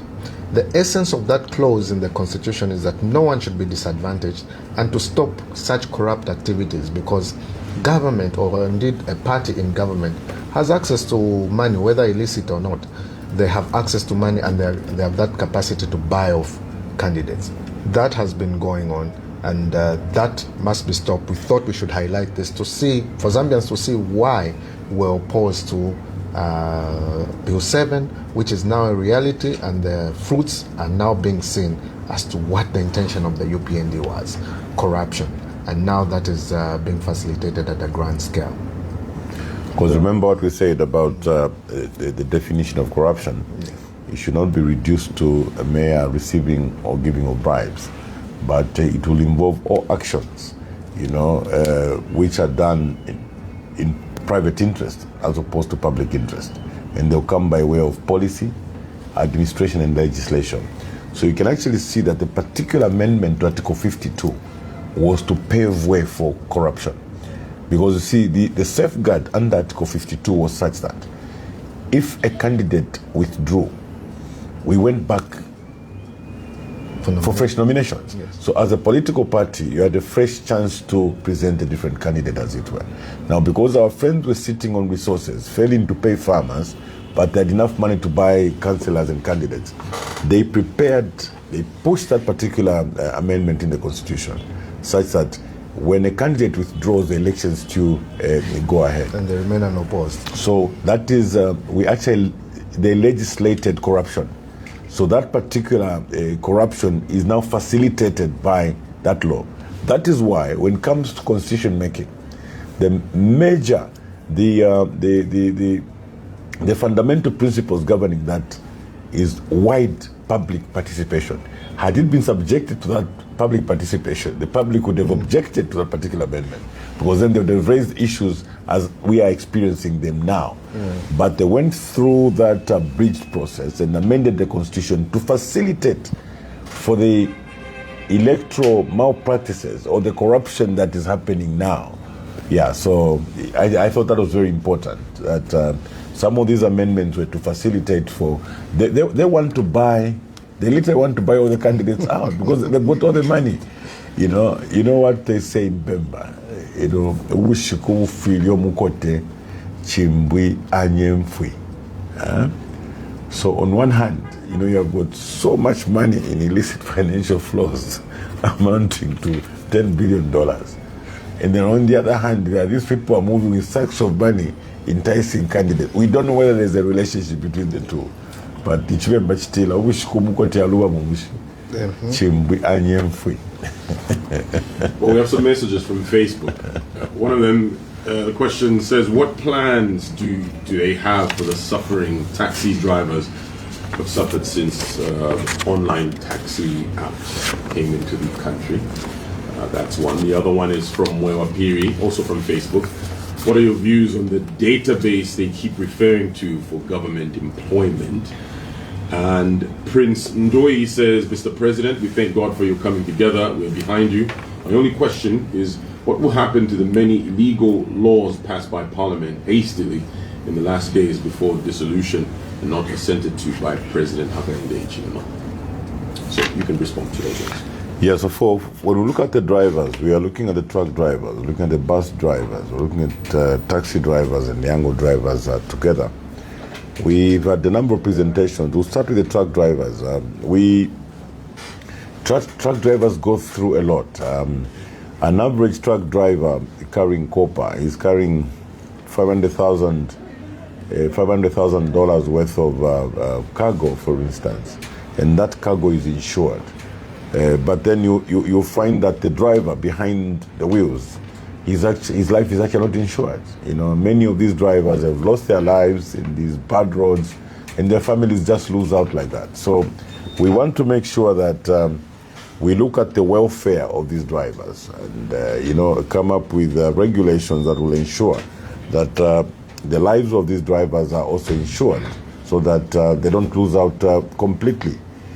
Then you remember their daily allowances. I think from what they used to get before 2021, It's $15. it's now $15 from $25. So we want to assure the truck drivers that the $25, if not more, will be reinstated so that we can protect the conditions of service for these truck drivers. So to be able to deal with a number of these things, we are coming up with what we're calling sectoral minimum wages or sectoral minimum conditions. So as opposed to dealing with them one by one, including the taxi drivers, including the Yango drivers, so we'll look at it per sector. So if Chisha or Pizzi, you want to go into business of taxis, you should be aware to say, if I employ a driver, this is what I need to give them, because it's a prescribed. These are prescribed conditions. That's what government is able to do, to protect them, as it were. But of course, they come with a number of empowerment programs. We have empowerment programs that will introduce drive to own, for instance. These are for younger drivers, taxi drivers, as it were. We will also get back to the fuel tankers. This is a program that was started in 2021. And our friends in the UPND came and grabbed all those fuel tankers from the youths. They procured some more fuel tankers and they shared these tankers amongst themselves. They were using the proceeds from these tankers to fund by-elections, as it were. The fuel tanker program was a very good program for the youths. So we want to extend it. The fuel tanker program will not only be for the youths, but also for the truck drivers through the association. The idea is that we want Zambians to own assets through empowerment programs. We have a number of drivers under an association that have been driving trucks, some of them for over 20 years. There's no possibility of them even owning a truck of their own, but through the fuel tanker program that was started for the youths, we've agreed with Vice President that we'll extend it to the truck drivers. Under that association, we know that they'll be able to grow their fleet along the way once they're given that initial empowerment. So it's a matter that we will follow up at some point to understand where those fuel tankers are. We know that under Ministry of Youth and Sport, 3 or 4 politicians shared over 100 tankers, and the youths have not gotten their dividends from these tankers from 2022. So to promise the drivers, yes, the truck drivers, the taxi drivers, and somebody asked about the illegal laws. I think Vice President to be able to tackle that. Perhaps worse than that, Mr. President, something we discussed, how that the truck drivers, their lives are threatened. Look at Congo. Most of our drivers are dying when they go into the Congo. Yeah. And you remember the president was on TV saying that he's a chief spy and he does make calls to different presidents of different countries to inquire about certain things. I was waiting for an opportunity where he said, I called my brother Chisekedi to say, how are we going to sort out this issue to do with our drivers are dying. Yeah. Yes, because even if we're going to say $300 per truck driver per night, it doesn't stop the killings in the Congo. Yeah. What are our relationships like with our neighbors? We want to restore the relationship that Zambia had with its neighbors. We want to work with our neighbors, have good relations with them, so that when we have such problems, we're able to sit at the table and say, listen, our drivers are dying in your country. How best can we secure them? How best can you come in to ensure that our drivers are safe? How best can we work on certain routes or roads that benefit both countries and work with on those together, the way we did for Kazungula and the way we should for the Pedico Road? We need to be able to look at the warfare of the Zambian truck drivers in that regard and make use of our being chief spy to enhance the lives of the Zambians and not for vindictiveness or anything else. Illegal laws. Obviously, we have to deal with the issues of illegal laws. They are illegal to the extent that they go against the provisions of the Constitution that guarantees the rights of Zambians, and we should be able to deal with those. The Constitutional Court and the High Court, we expected them to rise to the challenge when some of these matters are being brought before them to be able to be proactive to protect the rights of the Zambians. But the judiciary is at its lowest, the executive at its worst, National Assembly at its worst. We need to restore the integrity of these institutions of governance and just restore this independence of the judiciary, independence of the judge. We have made it so easy to fire a judge such that every judge is afraid to write a judgment. They probably have to consult and say, Ione Kabwanji. You see that because they are threatened with being chased or indeed being told to rule in a particular way, and that should not be the case. The database issue, Mr. President, I think that's a very important issue because it's not even a legal issue. That is there. Yeah, in fact, I wanted to just comment on what you said on the chief spy. Yes. So the chief spy came back to the Zambians and said he was spying and he thinks the opposition would like to rig elections. So we thought this facts were inaccurate and we just wanted to correct that. As a matter of fact, we want to direct the chief spy to look at what is happening at local government commission. We have some officers with very familiar names that will be familiar to himself, the president, who are going round the councils, intimidating council secretaries and other people who are likely to be part of this election process. And they are coercing them to some very strange meetings where they are being told to do things. So we just want to direct the chief spy to re-look and call the individuals that he may know at local government commission and wonder to them what they are doing when everybody can see what they are doing. Including the recruitment of post staff. Recruitment of post staff. They're trying to remove people and placing. So the people that are doing that too, or they're working with, the people who are coming back and saying, look, do they really think we can participate in this?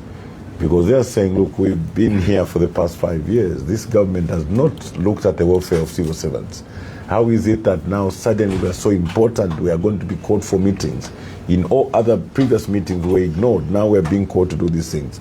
So, Mr. Chief Spy, probably you may have to change your microscope to look at what's happening at local government. So, this is what had caused us to send some pre-alert to the civil servants. We are saying to them that the will of the Zambian people on the ground is very clear, and we said most of you civil servants have had some illustrious career. You know, you have served government with diligence. It's not time for you to dent your good record, or because an individual carrying a particular name that is intimidating is saying to you, you have to do this. So we have advised our teachers, our council workers, please stay away. Simply say no to these unlawful instructions. And that does not amount to intimidation. People would want to get away and say Mundubile is threatening and intimidating. That's not intimidation. All we are saying is that listen to what the people are saying. Search your conscience and please do not participate in vote rigging. Whether physical or digital, just stay away. This is my advice to the civil servants, as it were. You've suffered all this time. You know, hope is near. You're just 29 days away. The person that is intimidating you will not be sitting in that office after August 13th. So please remain in your lane, do the correct things, be part of a government that is going to change the lives of the Zambian people. And lastly, of course, was on the database. Issue. We have said there will be no more database. We are going to run a government that will give opportunities to all. Like we said, we'll embark on a merit-based recruitment process where every Zambian will be given a chance to be employed in the civil service. So there will be no need to belong to a database. You don't need to belong to any database, as it were. Yeah, it doesn't matter what your name is. You know, what they'll be looking at when we say merit-based, they'll be looking at your qualifications. So we want Zambians to be free. We want Zambians to be comfortable. We don't want Zambians to begin to change their names so that they qualify for certain positions. Maintain your names. Be who you are. You will still be given a chance. We say to our people when we went to Chinsali, and we were also, I think, somewhere in Malambo, we say database, Zambians were answering at Kuyavevere. Anything else which has to do with database at Kuyavevere. Because that's the end. Yeah. So, colleagues, countrymen and women, what we are doing is resetting the country, getting back the country on its rails. getting back the country to begin to function normally. So do your school, go to college, go to university. When the opportunities are there, they will be advertised through the media. Respond to those adverts. The selection process will be transparent. For those cases where we want to employ at district level, the names that will be stuck at DEB's office, for those that have been chosen to be employed as teachers, there will be people that you know, people that interact with freely. Those that will be chosen as nurses are people that are from within your locality. So live up to that so that every Zambian can feel free. But most importantly, we want to make sure that your freedom of association, your freedom of expression is given back to you. The Pastor Chipola was speaking. Today, pastors can't even get calls from their congregants because they're saying, you can't have a country like that. Yeah. Pastors can't preach freely anymore. They fear to be summoned after they preach. Chiefs can't speak either. Chiefs can't even speak. Oh. So we want to give back the rights to the Zambian people. These rights are already there under part 3 of our constitution. Like the Vice President had said, you possibly can't bring some subordinate law, to try and usurp the grand norm in the constitution, as it were.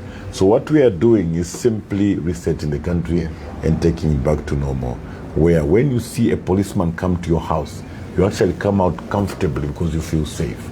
Today, when you see a policeman come to your house, the first instinct is to run, because the police have so much power now, they can arrest you even when you've committed no offense. We're in a police state. We're reversing all that. We want every Zambian to be free. Yes. Honorable Mundubile, Honorable Makebi Zulu, I'd like to thank you very much for coming through to the Red Hot Breakfast this morning. Thanks. Thank you. Thank you very much. Thank you. We're very grateful. Well, there you have it. That was an extended version of the Red Hot Breakfast. We were joined by the NRPUP presidential candidate and his running mate, Honorable Brian Mundubile, and